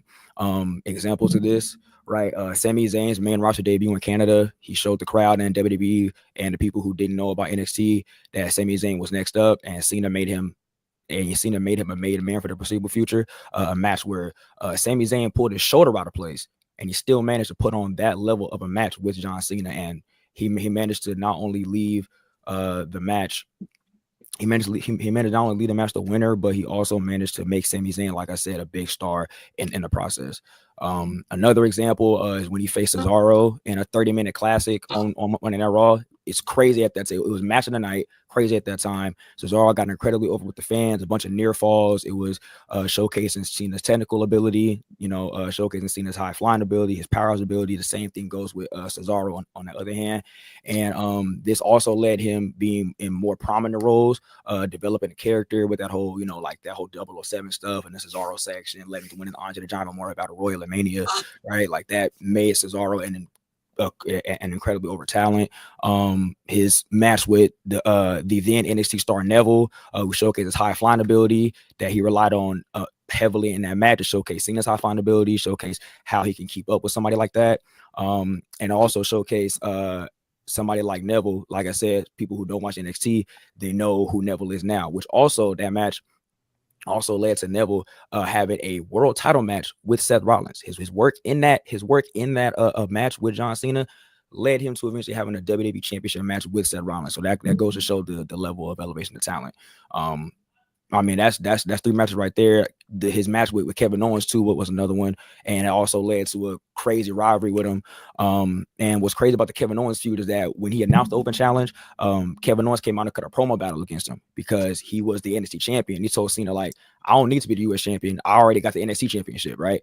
And so he laid out John Cena, stepped on the US title, and raised the NXT title, right? So on top of that, not only did he showcase another NXT talent, but he essentially put over Kevin Owens on his very first night on the main roster, showcasing NXT, and made Kevin Owens feel like a dominant threat. And again, next up to be one of the top stars in WWE, which also led to the fight Owens fight phrase and the whole his feud with KO. But I think you can say that we're gonna go to elevation as a category. I think that would be more so for that one. Well, those are matches. I think that made 4 matches that I'll put. Well, the Kevin Owens was really a match, but it was a moment. Yeah. But I'll put the 3 matches up there with Sami Zayn, Cesaro, and what's I say? Oh wait, with Sami Zayn and Cesaro. Those 2 matches right there. And Neville. Sorry, and Neville. Yeah. Neville. Yeah. Kiwi. Those 3 matches right there. Okay. First off, I just want to say, Donney, thank you for helping me create this list. I think it's best if you... What the fuck is wrong with you? Do not make loud like that. Relax. Here we go. The match with Drew and Sheamus at WrestleMania. What is this piece of shit doing? The match against Sheamus at Clash at the Castle. The Donnybrook match was fire too, bro. What the fuck is this? Wait, what is this shit? So wait, so let me get this straight. No, so let me get this straight. Wait. No. So let me get this straight. So that wasn't for organic. No. Cut it off. New Kiwi. No. So wait, so let me get this straight. So let me get this straight, right? So what did I just hear? Outside interference. DQ. Wait, Whoa. That's doing research. No. Why are you using? I'm bringing Let's go. Outside 2023. This is from during the outside interference. No. Kiwi, why are we using Donney points for? Why are you trying to finesse? What are you trying to finesse? I'm just using a spectator. I'm using spectators in my help. First of all, because his take on what matches are. DQ already. Come on, Loft. Let's go. Come on, already. I'm not done. No. I think no. DQ. At Gable. This is the match. DQ. Wait. Nope. Not gonna play. Nope. No. The ejection? No, it's not an ejection. But I would take that to consideration. I did not take that to consideration though. But like, give her a chance. That was some bullshit though. That wasn't organic. Just know that wasn't organic research. Kiwi, explain your point without using the video of Donney. How about that? This shouldn't even be allowed. I was just showing it. What did I just hear? Showing it just for this shouldn't even be allowed. Why are you using outside interference? All right. For those that don't listen, right? So he said the match with Sheamus, the match with Ricochet, the match with Nakamura. That was. Some people might say we're bangers. To me. I didn't say your name. I say your name though, right? So match with Ricochet, match with Sheamus. Triple threat match. Nigga. What the fuck? People giving standing ovations. All three niggas were clapping, bro. Everybody stood the fuck up. No one gives a shit about who the fuck Gunther was. It's all casuals coming in from 39 because of fucking Hollywood. Because niggas bringing in Logan Paul. Niggas bringing in the biggest match, the biggest main event match. Same night, Sunday, right? And people were giving standing ovations and saying it was the match of the fucking night over Cody Rhodes and Roman Reigns. And I didn't bring up Jey Uso, the trilogy with Chad Gable, and then Sami Zayn, which I know niggas gonna be like, Sami Zayn. Sami Zayn came off the hottest story of last year, came off the main event of last year, and he got a fire ass ring with KO. Niggas are saying that he didn't deserve to beat Gunther. Come on, son, come on. And he beat him with a brainbuster. He was putting in fucking work. And I didn't bring up Braun Strowman, showing the diversity of how he's bringing fucking giants. He's bringing fucking midgets like Mustafa Ali. He's bringing in fucking Rey Mysterio old ass. Like he showed the diversity of the opponents and the match style. He showed that the match is naked. Nah, Kiwi's a troll. Okay, all right. So and then they thought Donney. Yeah. I didn't say your name. I didn't say your name. Are you happy? All right, Kiwi. Quiet. Loft, go ahead. That was cool. That was a little. I don't know, a little tough. But in the beginning, we'll talk about that later. I agree. I heard the word contender a lot. Match of the year contender. My guy Obafemi has an actual match of the year for NXT at Stand and Deliver 2024. He's had great matches with Dragon Lee, Tony D'Angelo, Wesley again with Joe Coffey, triple threat. Like this man is a triple threat machine. He obviously shows in every match how he can sell in the match as two people will gang up on him, and how he can dominate two people at once. Often showing how he can lift two people and throw them. You know, he has the in-ring presence, the in-ring work in these matches, and these matches usually they don't go over 15, 16 minutes, but somehow he finds a way to get all of these moves in and make everyone in the match look good. Also with obviously him winning, putting on great TV matches with Ivar, people like Lexus King, you know what I'm saying, who isn't I won't say that he's being presented the best way in NXT, but when he's in the ring with Obafemi, he looks like a big deal. You know, Obafemi makes him go out there and give his best shot, and Oba makes it work. You know, I think with his lack of experience, there should be no reason why Oba has this quality of matches in this short amount of time. You know what I'm saying? This is his first championship run, his first time being in this position. He didn't have enough time to really prepare for it. All he had was his breakout tournament. You know, he had a breakout tournament, got immediately given the ball and said, don't fumble, do not miss the shot. And he had great TV matches, pay-per-view matches, continued to defend the championship until he lost to Tony D'Angelo. And it's simple. those are pretty good points. But I think the outlier with that is that with Obafemi, it's a lot of triple threat matches and multi-man matches, right? To really like showcase his power and like to showcase his style of wrestling.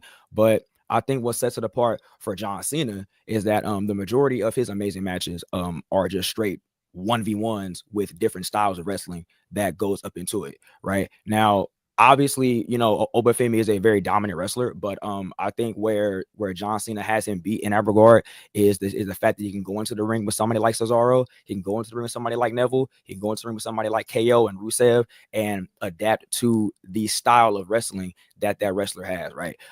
We saw in this match with Neville, just to have an example, right? We saw his match with Neville when Neville was going to the ropes, delivering all those moonsaults. He knew how to counter it. When he was going to the top rope, delivering all his high flying abilities, Johnson knew how to counter it and then deliver his high flying abilities as well. We saw in his matches with Cesaro. Cesaro, was leaping off the top ropes and stuff like that. He was being technical on the mat. Johnson knew how to counter that, knew how to keep up with that. So there's like different one-on-one matches where Johnson is showcasing different styles of wrestling that in a triple threat match, it's going to be exciting. And really you can kind of say that you don't really need to be involved in the match for that long in order for the match to be exciting. And I think where that sets him apart is that John Cena can showcase way more in a one-on-one with different wrestlers. So, but the only thing with that is, I heard you. I don't want to misinterpret what you said, but I believe you said that there's a lot of triple threat matches in his repertoire of this North American Championship, and there's only been 2. Now, obviously, his match of the year was a triple threat, so that can go to your point. But there's only been 2. He puts on one-on-one matches on TV and on pay-per-views. His match against Wesley, I think people should watch that because Wesley is also known as one of the greatest North American champions of all time, also one of the best wrestlers to me in the entire company, but never got that main roster spot. He deserved it for so long. But Obafemi also had matches with people against Duke Hudson and even Otis, like people who aren't on the level who are on that level for the main roster, but they go to NXT and Oba and they look the strongest they've ever looked for a little bit, And I think even in the NXT where it's like it's not so much of an elevation thing because they're all kind of on the same level. Oba still had to do a job of not only making this championship run work on his first time, but also elevating himself and making everyone who's in the ring want to know he's going to win. No, obviously he's going to dominate when you look at him, but making everyone look like they just have the chance of beating him with the near falls, with the matches that he'll bump forward, things like that. You feel me? Yeah, and Johnson had that too. I mean, like he had that with Cesaro. He had that with Sami Zayn. He had that with Dean Ambrose. That was what started the entirety of the whole Johnson and US title open challenge. The very next night on WrestleMania, like he answered he said, whoever wants the title, you want some, come get some. Dean Ambrose stepped through. Like he's had matches like that, and also what you were saying in regards to the elevation. Johnson did that too, especially with Kevin Owens. I mean, his trilogy with Kevin Owens propelled Kevin Owens to the IC championship, right? His match with Neville elevated Neville to a world title match, right? So it's things like that Johnson does on a different level. Where Obafemi, he has great matches, he does that at an elite level, but Johnson does that, but then takes it up to another level with the people that he's facing. Those are great points, guys. Especially Love, when you were saying that, like, yeah, we know that he's gonna win, but the point of the match is to see if it's possible, if there is a chance. And I feel like it was shown with people like Sheamus, if not the first time, definitely the second time with the triple threat. A lot of people thought that he was gonna walk out IC champ, whether it'll be like pinning Drew and Gunther stays on pin and probably moving up, but that's not what happened. And then of course, when Chad Gable was in the mix, a lot of people wanted him, and I know I was cutting his ass. I know I was like, yo, Shorty G not gonna fucking win. However, someone who just came out of like a comedic tag team as well, it was definitely one to witness, because Chad Gable was doing fucking shoosh and shit, but a lot of people thought like he was gonna be the one that defeated Gunther, like because he's an Olympian and because he can lock in when he wants to, but he just like and listen, Chad Gable like took him to the limit, like technicality wise. However, he just fell through. And then he just elevates people like the ones I mentioned before, like people like Nakamura, people like Ricochet, people like Ali, who is like, yeah, that nigga cook, like your shit gonna be I can't talk, hamburger meat by the end of the fucking night. However, if you look at Night of Champions, where he fought Ali, you know, it might have been like 10 minutes, but a lot of people like were really believing like, yo, like, is it possible? Is it possible? Like, you know, maybe it could be like hometown advantage and all that, but that's just like a lot of few of the examples.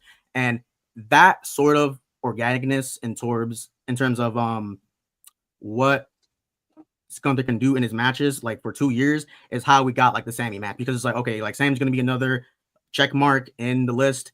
It is over, like, you know, Sammy, that GG. But because of that doubt, influenced pretty much not only just the crowd, but Gunther himself. You know, Gunther started like cheesing more. He was getting more arrogant. And you know, that could be because like after he beat Miz, and he was like, yo, if Miz can do it, if like this fucking entertainer can do it, if these fucking high flyers can do it, if people like that be smacking meat like Drew, like Sheamus, if mascots like Jay can do it, what makes Sammy able to do it? You know what I mean? Yeah, I think the art of the triple threat match, because even Gunther more so knows about this for his championship run. I love that match against Drew McIntyre and Sheamus at 39. That match was absolutely amazing. I think what goes to Gunther and Obafemi more, unfortunately, it doesn't go to Cena, just as far as I do think it's very much harder to make two guys that you're wrestling with look better than just one. You know, not saying that John Cena didn't make the people that he was wrestling with look good. That's not what I'm saying at all. What I'm saying is, for Oba and Gunther's case, I do believe that it was those triple threat matches were something to show how dominant they were. I think both of them kind of have the same archetype as kind of champions. John Cena was more of a, you know, fight, take all the beat down he can, and then get to the, you know, I'm sorry to say it, Super Cena. Yeah, you know, get to the climax of the match and then do all his moves. You know what I'm saying? But I do believe that even with that, this championship run, his U.S. championship run, he showed a whole different side of his moveset that we never saw before. So I can't even fully say that. But it is something to me that I just take Oba as far as differently, because he didn't have the experience of a John Cena and the experience of a Gunther to know how to do these things. He just went out there and with very little preparation for it, he went out there and just did it. You know what I'm saying? John Cena had 20 years of greatness for Vince to actually show, okay, we're gonna put this belt on him and it's gonna work. You know what I'm saying? He trusted him. Gunther, we saw what he did in NXT UK. If you never seen this NXT UK work, please do. I think that's something that gave him, okay, we put his IC championship on him, we're gonna make this championship mean something again. He did that. Oba, I feel like it was a chance. They had to just try it. He already passed the eye test, the 6'6", 300-pound man. You feel me? He has the entrance, everything, the crowd's with him, everything's there. They just had to make sure that, because think about it, we've had multiple giants that come into this company and just never work out. They all pass the eye test, they all pass the entrance test, and they get in the ring and they shit the bed. Oba somehow is more agile than the regular big man. He can explain himself on the mic better than the regular big giant. You know what I'm saying? We've had multiple people, but Obafemi just happens to be that outlier, you know. And when people like John Cena retire, when Gunther slows down, Obafemi's still going to be here. He's only 26. He's only 26. Yeah, well, he hasn't even hit the main roster yet. To that, hold on. I'm gonna let you respond, Josiah, and after that we'll move on to the next thing, because I don't want to stay on matches too long. After that, Right. we'll go to elevations. All right. Yeah. Right, and that kind of went into my point, but like I just wanted to point out the fact that what Love said, it was actually one point that Kiwi and Love said. To Love's point, the fact that you said that they had to they just put the belt on him and then they just said that it's like a test ride. You know what I'm saying? You kind of have to when it's in NXT. I mean, that's the whole point of developmental. I'm not knocking his work, but I'm saying like when it comes to NXT, I mean, you kind of have to, like, you know, just if you see somebody that's hot, you have to trust him in that regard. You know what I'm saying? We saw it with Adam Cole. We saw it with Johnny Gargano. We saw it with Keith Lee. We saw it with the Velveteen Dream. Like, there's various other mid-card champions that was in NXT's history that, I mean, if they're hot, you're gonna have to put a bet on it, because you're gonna see how they're gonna develop on the main roster, right?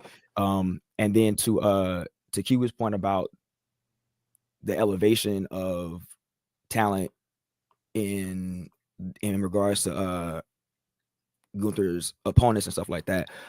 When you look at pretty much every single one of Gunther's IC championship reigns or IC championship matches, there's a lot of people who it would be a one-off match and they didn't do anything with them. Like there'll be a for example, like you got title defense against Madcap Moss, against Nakamura, against Ricochet, great matches, right? People like who else, like Rey Mysterio, people like Xavier Woods, Kofi Kingston. Like there's people who like he just had a match with him, and then that was just it. Now, granted, he did have storylines, he did have rivalries, but the majority of his reign was just one-off matches. As to where, yeah, you could say the same thing for his U.S. title open challenges, but the difference between the difference between what John Cena did is not only did he elevate them to new heights afterwards, but he also managed to have multiple matches and multiple trilogies and multiple like storylines within that regard. So that's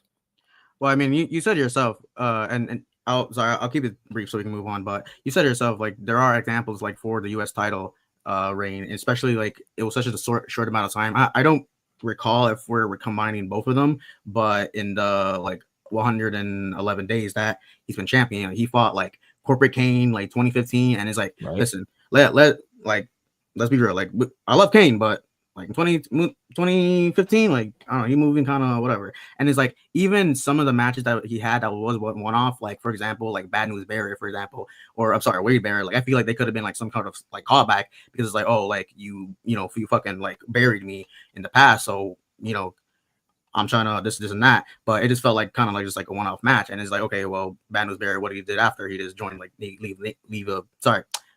of Nations. And those are just like the main story I can think of, but like he didn't really have like a lot of stories like with Cesaro, like, you know what I mean? Like people knew like who Cesaro were, like kind of the same point that that you and Laugh was saying that if you watch like Gunther in NXT, like you knew like how good he is. Same with like Cesaro, like he had pretty much a match of the year contender with Sami Zayn in NXT. So I feel like he had some sort of a repertoire, and yes, being with Cena elevates it just like a little because he is Cena. Wasn't in this big stretch that you're illustrating. Well, and I'll rebuttal that, and then move on. It's better go first. No.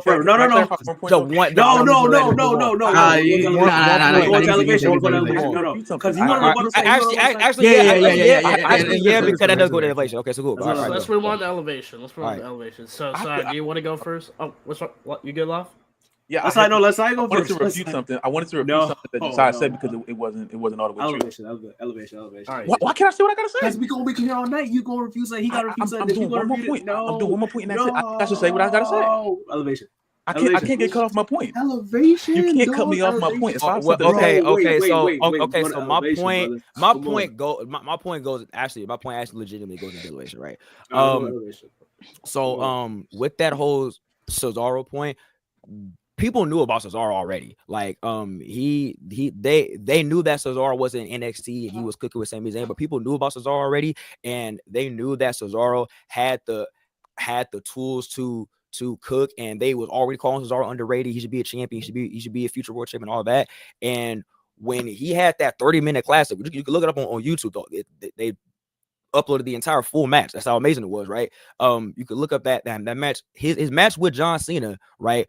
For that U.S. Championship on Monday Night Raw was absolutely amazing, and that is what elevated Cesaro to these heights, right? That's what elevated Cesaro, him getting incredibly over, the Cesaro swing and all that, the Cesaro section, the 007 stuff when he won the Andre Diamond Warrior Battle Royal, like that propelled him to amazing heights, and it was with his work with John Cena that did that, and that's goes into John Cena elevating his superstar or elevating his opponents. Oh wait, okay. Maybe I'm bugging, but didn't he win the Andre the Giant Memorial like a year before? Wasn't it 2014? Or am I bugging? No, that was. We're talking about Cesaro. Hold on. Wasn't that WrestleMania? Like with that was WrestleMania 30, right? That was 30. 30 was 2014, I think.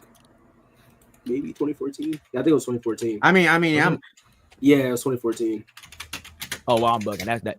That's a critical blow on my part.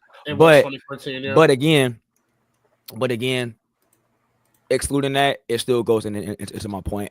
after the fact, like if we're going to exclude that, that's what. I mean, that's all you got. That's all you got for That's hold on. That's all you got for elevation. Because I want each person to have their. Oh well. I mean, like I got elevation. more, but like I thought, like I don't want to like take the whole thing. So I mean, I thought. You want to go like no? I think you should just list like the elevation. Then she'll say what she say. Then Lobster we say. Oh well, like I said before. Well then, yeah. Like I said before, with Kevin Owens, his rivalry with Kevin Owens, the first time that he went on the main roster, right? Like I said, he told John Cena, "I didn't need the U.S. Championship. I'm the NXT champion." Laid out John Cena. They went on to have a trilogy, an amazing match. And by the way, his Kevin Owens' first official main roster match against John Cena put Kevin Owens over. And that made him a made man. Like that set him up to be a top. Like if you're gonna beat John Cena, especially around this time period during this U.S. Championship run, and especially against somebody like John Cena, you're gonna beat him in your debut match, your first night on the roster. That's really saying something. And after that, he lost the NXT Championship to Finn Balor, and then he went back to Cena, saying, "You know what? Hey, I beat you. Now I want a U.S. Championship match." Right? They had that match. I want to say it was at Fastlane. They had that U.S. title match. Cena won that, right? But throughout the entirety of that rivalry, like I said, it was like the whole Owens fight thing. They wanted to win U.S. Championship. Like they was really getting behind Kevin Owens during this time period. Like they was really getting behind Kevin Owens, saying that they want him to become the next U.S. champion. And even though he didn't beat John Cena, there's such a thing as putting somebody over in defeat. And that's what John Cena did with Kevin Owens. And like I said, that propelled him to winning the IC championship. You know what I'm saying? And going on the run, I believe he was on SmackDown with that. So it's like that goes into Cena elevating his talent, elevating his opponents to new heights. Another example I already explained, but his match with Neville, right, for the U.S. Championship. That match was amazing, and like I said, to showcase Cena's a different level of ability in the ring. Showcase high flying ability, springboard ability, his technical ability, powerhouse, like all that, and everything. Like he showcased an all around phenomenal wrestler. You feel me? And in turn, that also led to Neville getting a WWE championship match, right? His rivalry with Rusev made him even a bigger monster. Had that Russian chain match at Extreme Rules, amazing for the U.S. Championship. Had the match ever at WrestleMania 31, amazing match for the U.S. Championship, man. And around this time period, Rusev was an undefeated dominant monster, and that whole rivalry with Rusev made people see Rusev differently. Like if you can go toe to toe with John Cena, like if you can step to him and you can bring the fight to him, then maybe we can, see something with you in this regard. I believe I touched on Sami Zayn and them looking at Sami Zayn differently and all that. But yeah, and then there's other matches, right, where, well, I guess we already got the matches, but that's just my thing on John Cena elevating talent. All right, we go Kiwi. Kiwi. Okay. Yeah. All right. Go ahead, Kiwi. Well, in terms of elevation, while there isn't a lot of like new guards that Gunther like rose up because, well, him himself was a new guard. He did help establish more folks. So Sheamus is one big example. You know what I mean? And like, while Sheamus had a lot of like accomplishments like Royal Rumble, like Money in the Bank, the 5, I believe, times world champion, he wasn't really in a lot of like combos. He was kind of just like in the background, like just like same tier. I don't want to say same tier as like Del Rio, but like Del Rio has like the same accomplishments, and then he was kind of just like whatever, right? But once he had that match with Sheamus, right, that was the last puzzle piece for him to be like a Grand Slam champion, and like he was obsessed with that. He was like, yo, like Gunther, I need this, bro. Like to the point where it even in pseudo elevated Drew McIntyre and his heel run, or at least like it was the snowball that started his real heel run, where he was just like, yo, like Sheamus, like I might be the one that should be Gunther, you know what I mean? Like no offense, but and it was like one of the few times that like the Sheamus and the Drew feud was pretty much elevated to the higher regard. Like, yeah, they fought before, but it was kind of just like whatever. Even though they are like real life best friends, they grew up together. They pretty much went up together, right? And in theory, like Gunther should have too, but it was just like wrong place, wrong time. You know what I mean? And even the fact that like I'll say he elevated Jey Uso a little bit. At least like before he was Flanderized, you know what I mean? Like he wasn't saying yeet every 7 sentences, you know what I mean? And that's being generous. Like people were really like on that yeet train because he was facing Gunther, or like he was like the mainstay of Raw. And speaking of Raw, you know what I mean? He helped elevated the title in not just one show, but in 2 shows, like Raw and SmackDown. Cena only on Raw, and Oba only on NXT, you know what I mean? And he could have pulled up on like main event or something, you know what I mean? But it was only just like one show for both of them. However, Gunther started on SmackDown, got drafted to Raw, and then showed in both shows that he was pretty much that dude. In fact, when Roman unified the titles, he was pretty much like the pseudo champion, the pseudo like world champion, because like he was the one that everybody wanted to like face, basically. So not only did he elevate it, like, oh, Chad Gable. I mean, duh, that one should be pretty obvious. Like as I mentioned before, like he was just like in the tag team. He didn't really have like much singles action back then, except like, you know, fighting like Kofi or whatever. But really, it would be like a Alpha Academy or New Day going each other. So it was just like kind of like, it was kind of whatever. It was a good showcase of like what he can do, yes. But when he fought Gunther, you know, when he's like, oh, like I might get my first singles title. That's when people were like, oh, like maybe he should be like a mainstay. Maybe he should be like one of the figures in the future. And I mean, same with like Braun Breaker and them and Dominic and them, who is, you know, or who were, well, one of them is IC title holder, and then one of them previously, sorry, Ghost. And I feel like those wouldn't have as much significant. Oh my God, I can't fucking talk. Significant, whatever, whatever, bro. As much weight. Because Gunther resurrected that division, bro. Before, the previous champion was Ricochet. And before, he was just kind of like the second hour of SmackDown. Pretty much like, oh, thank you for the high flying. Now, let's go move on to the main event, basically. Like, whatever. But now, as someone who could have been labeled as like an in-ring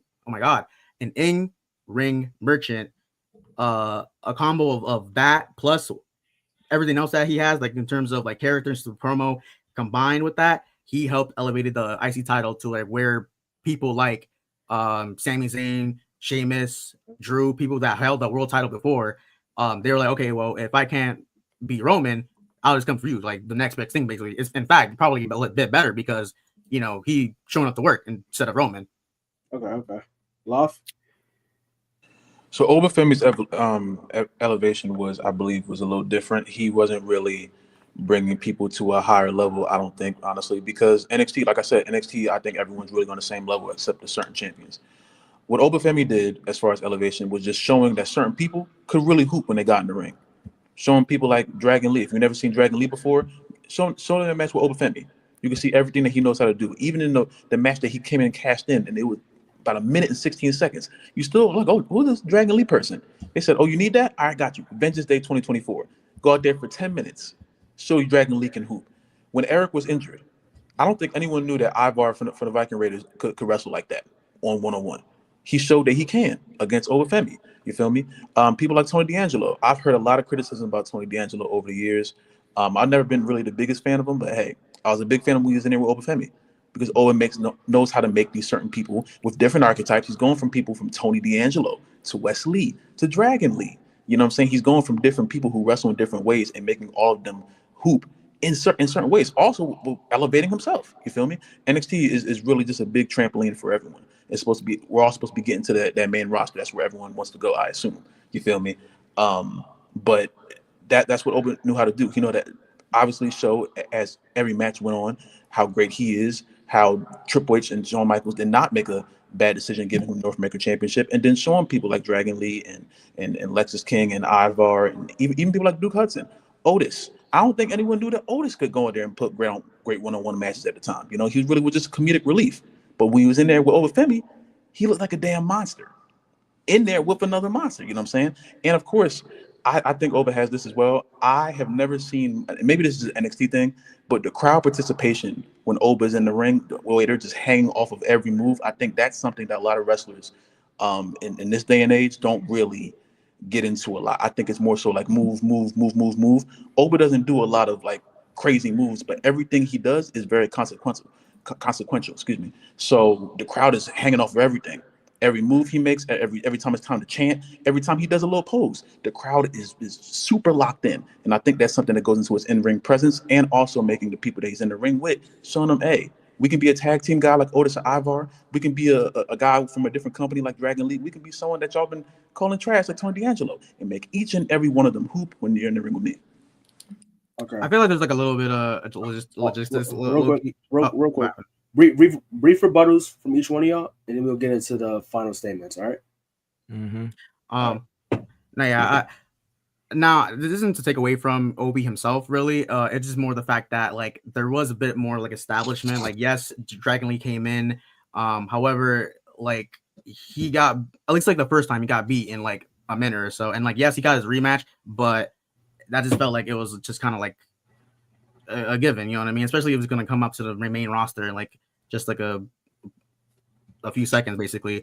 And for the crowd participation, it was like a little bit about that was there for a minute, you know what I mean? Because like even Trick Williams, who was like a previous North American title holder, you know, like that's when he like Whip That Trick started to come in, you know what I mean? And even like people like Wesley, like he like was already like pretty much coming out the mud, you know what I mean?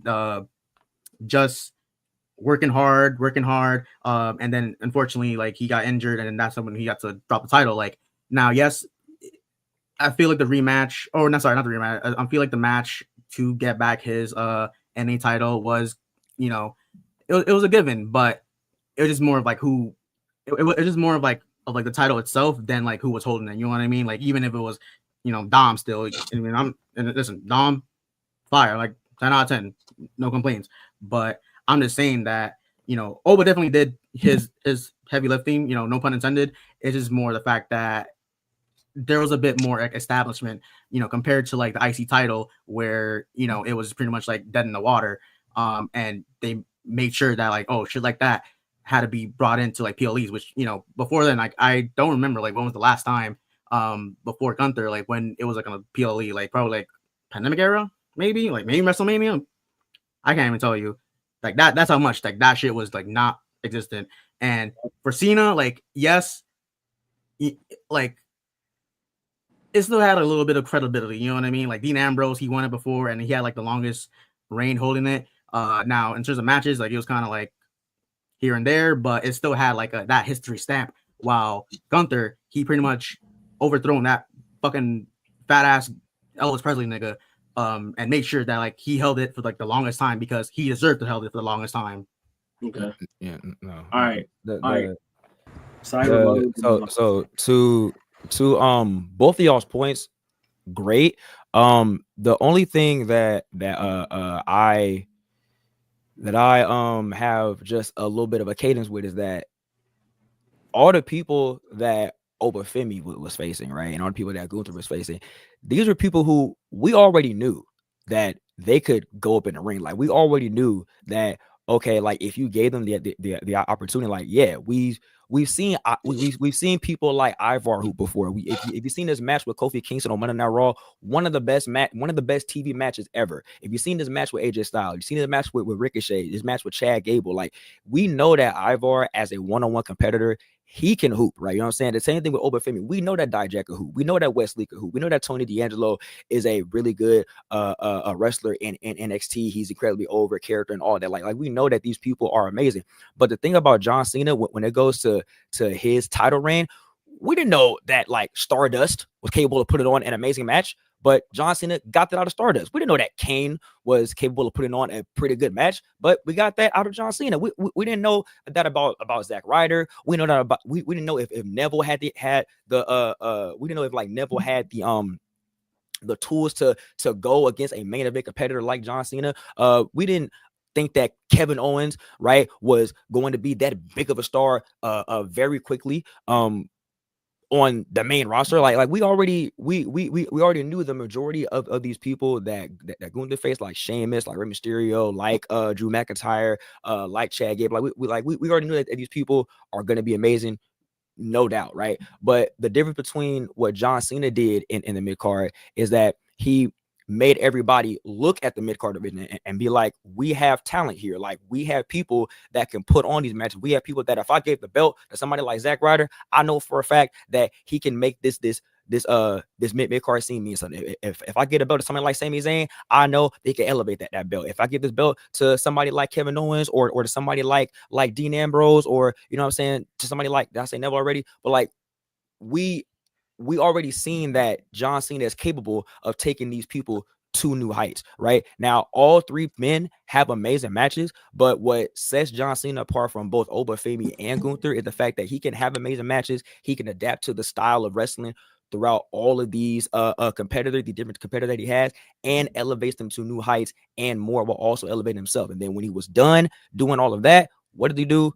Go to Seth Rollins for the world title, right? And that elevated Seth Rollins too. He was the first person to hold both the world title and the US title, right? So it's really that just really go that I just go over the show. Like I said, my claim of John Cena being the greatest of all time. Like, okay. I feel like you're looking like getting. I have. Can I rebuttal that? Let Then we go to final point. Final point.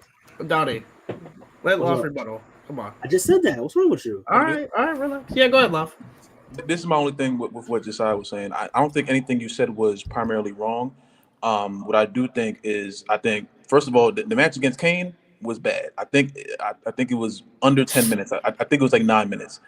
Corporate Kane was not good. I'm sorry. That was right. He wasn't right. He wasn't like that. That was a match to.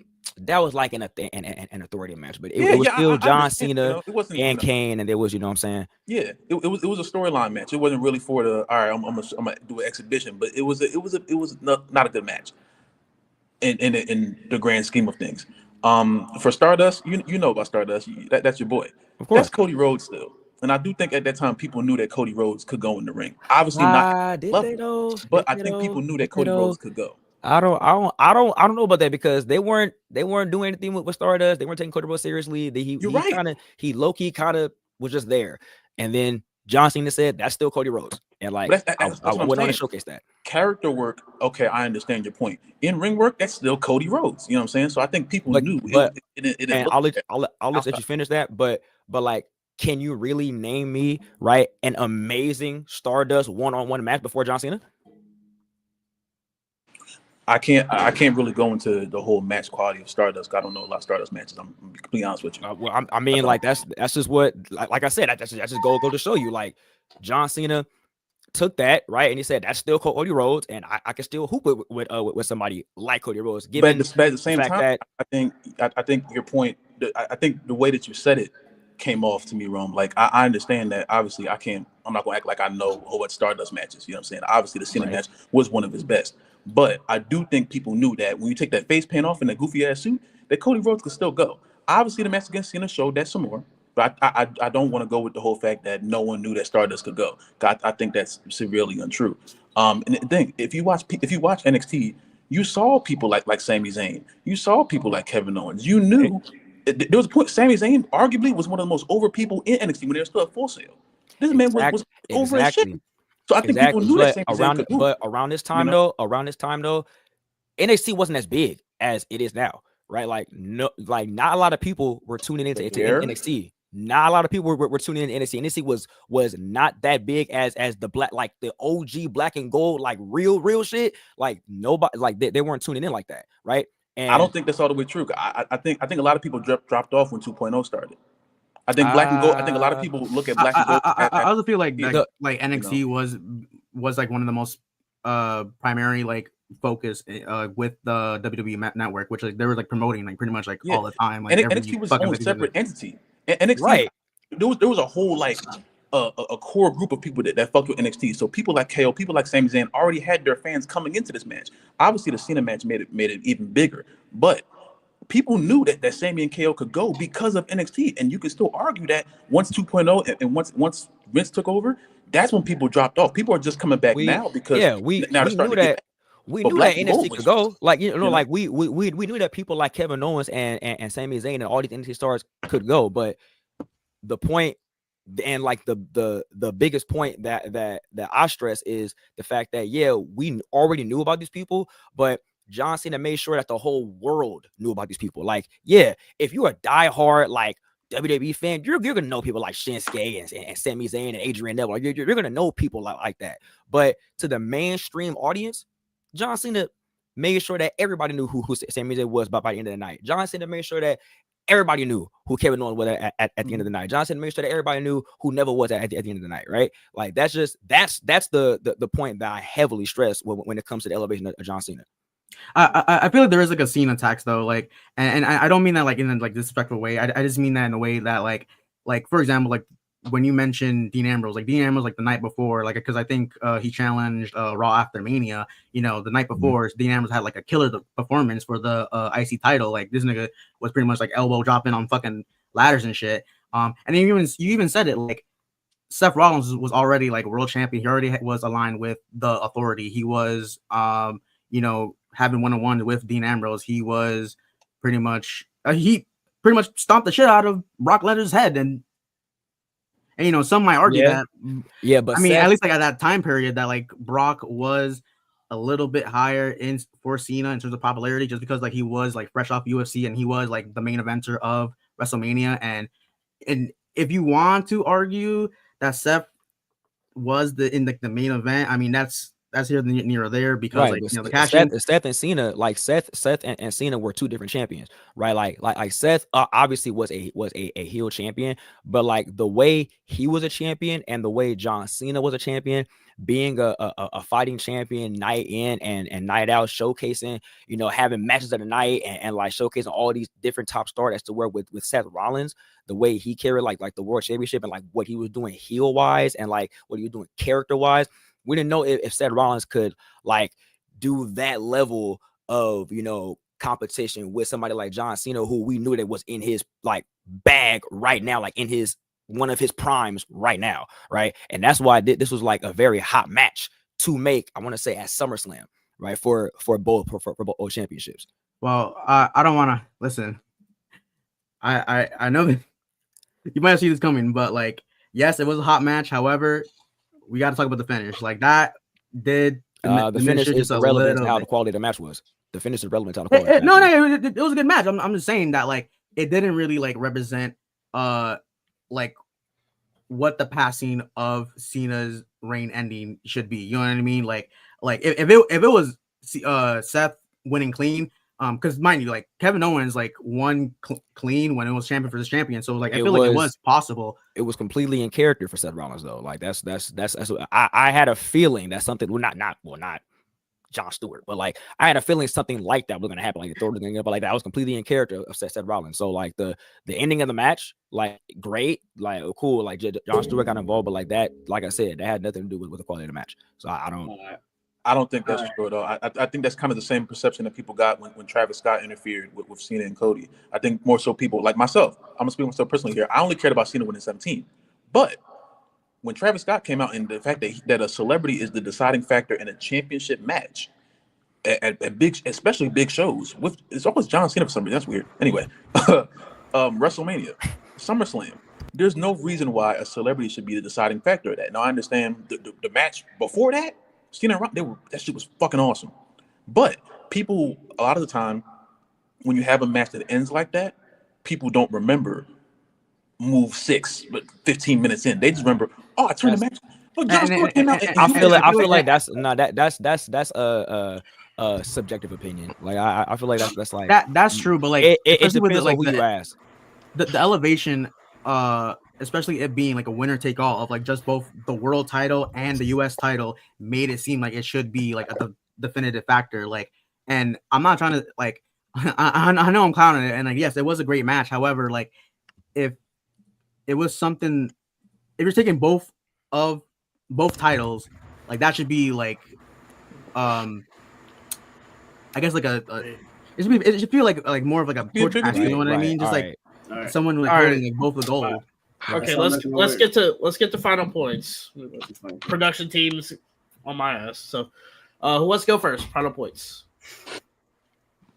I'll go first. All right.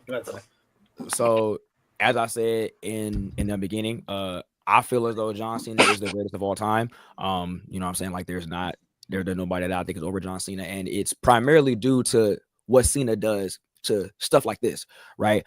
John Cena being able to go from the main event scene and stepping down into the mid-card scene and making people care about a title that wasn't really cared about for a long ass time speaks volumes, right? It also speaks to the level of competition, or it also speaks to the level of longevity that Cena had. Like, Cena's been in the game for a long time at this point, and the fact that he can expand his bag and expand his moveset to adapt to the people that he's facing, to showcase what they can do, and to showcase their level of ability to make people care about this person that I'm facing, and to also bring eyes to that person. Like, every single time that he left the match, right, he always made sure that person got their flowers too. It went with Cesaro, it went with Neville, it went with Sami Zayn, it went with Kevin. Like, he made sure that some people in some way, shape, or form got their flowers too.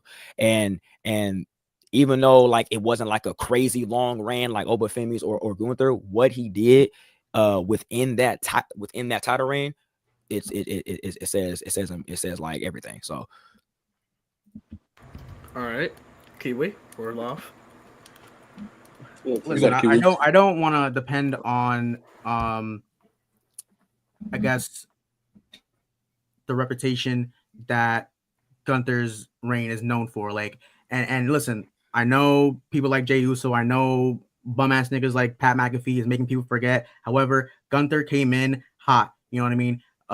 Cena, he was already on the way out, and it feels like the U.S. title reign felt like it was trying to like rectify stuff, while Oba, like, he was pretty much in the way in. Like, yes, it was a good test to see like if you were world champion material, but Gunther was in a position where, you know, what made Gunther, like, the name 1, 2, his size, his weight was pretty much like diminished. So he was starting on SmackDown pretty much fresh new. So he made the ring general character work. Like, he made it known that, like, that is one of the best gimmicks on the roster. And, you know, numbers don't lie. He was on both shows, SmackDown and Raw. So he was just showing that, like, to a different set of audience, that he's pretty much like a main guard. And like I said, the numbers don't lie. 666. He was reigning that long because he deserved it. And compared to like Roman Reigns, where a lot of people were, you know, 2/3 in, were already checked out, people still wanted Gunther to keep on going. Hell, some people even thought that like he was gonna hold the IC title reign while chasing the world title, because he's that good. It's pretty much cemented onto him. Like, he made sure that, like I said, fat niggas like fake ass Elvis is off the record books. You know what I mean? He made sure that he etched his name this early on, 2 years in. So I just feel like, yes, people be gassing up Gunther's reign. However, it shows, because Oba is the future. Yes, Cena is the past, and I mean that with no disrespect. Gunther is pretty much the present. He's in the same tier as Roman Reigns, Cody Rhodes, who, you know, now it's not that relevant to like the actual reign itself, but however, he was like the longest standing Royal Rumble competitive and got eliminated by the winner, Cody Rhodes. So that showed like his stamina, his quality of matches, like the quantity as well, and just like the overall full package of who Gunther is. Like, yeah, like, and people are getting clowning them because he got choked out, but like Kiwi. He just said I'm just saying, John Cena got the U.S. title to rectify it. Chat. All right. People were saying that Cena was carrying all these people, but now, like, it's this late into his run, he's elevating all of a sudden now. He's been doing that his whole. Did he not elevate Edge, bro? Like, he's been elevating people. All right. Last point. Alex Riley. That's why I laughed at that. Let Lafayette go. Let Lafayette go. Go ahead, Lof, please. Hey. My God.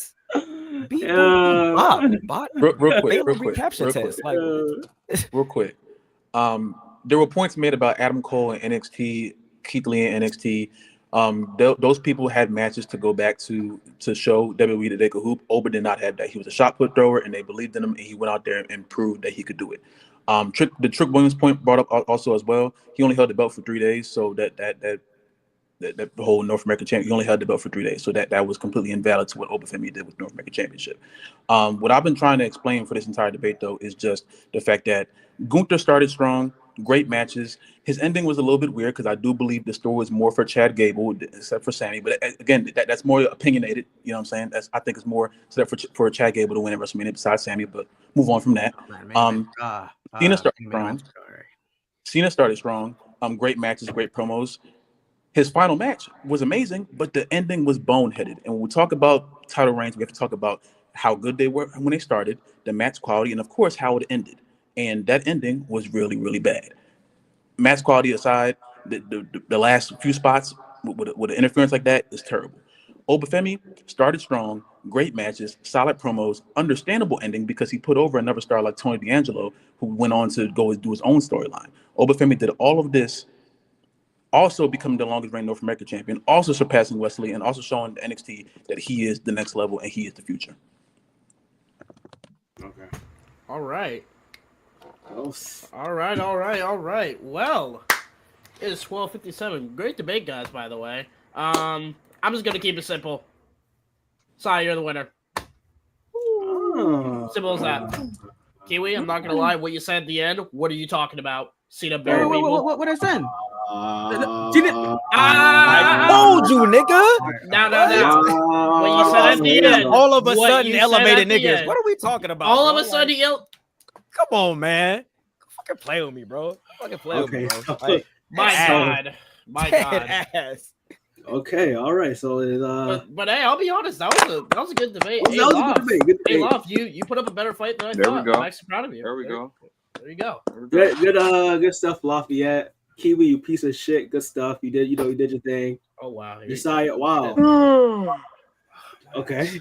Josiah, good shit. So that means we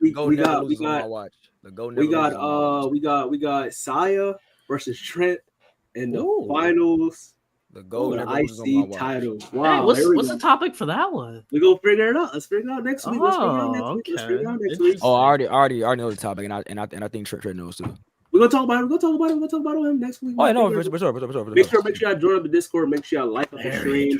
Make sure y'all subscribe to the channel. Prod, I don't know what the heck you're doing, but you don't want that. Donney. Shout out Ghost for judging. Shout out Ghost for judging. Prod, why are you doing that? Like you want that? You don't want that. All right, Donney, let's go. Come on, come on. Damn, nigga, damn. He's brushing you on your shoulder, by the way. You don't want that. You know what's Donney. I shake your hand. And the stream. You're my fucking parent. What's wrong with you? Hurry up. Make sure you like the stream, subscribe to the channel. Appreciate everybody that participated in the debate. Good stuff, co-hosting Prod. Ghost, thank you for being a judge. And chat. Make sure y'all join up the Discord and y'all enjoy the rest of your night. Y'all be safe. And yeah, God bless y'all.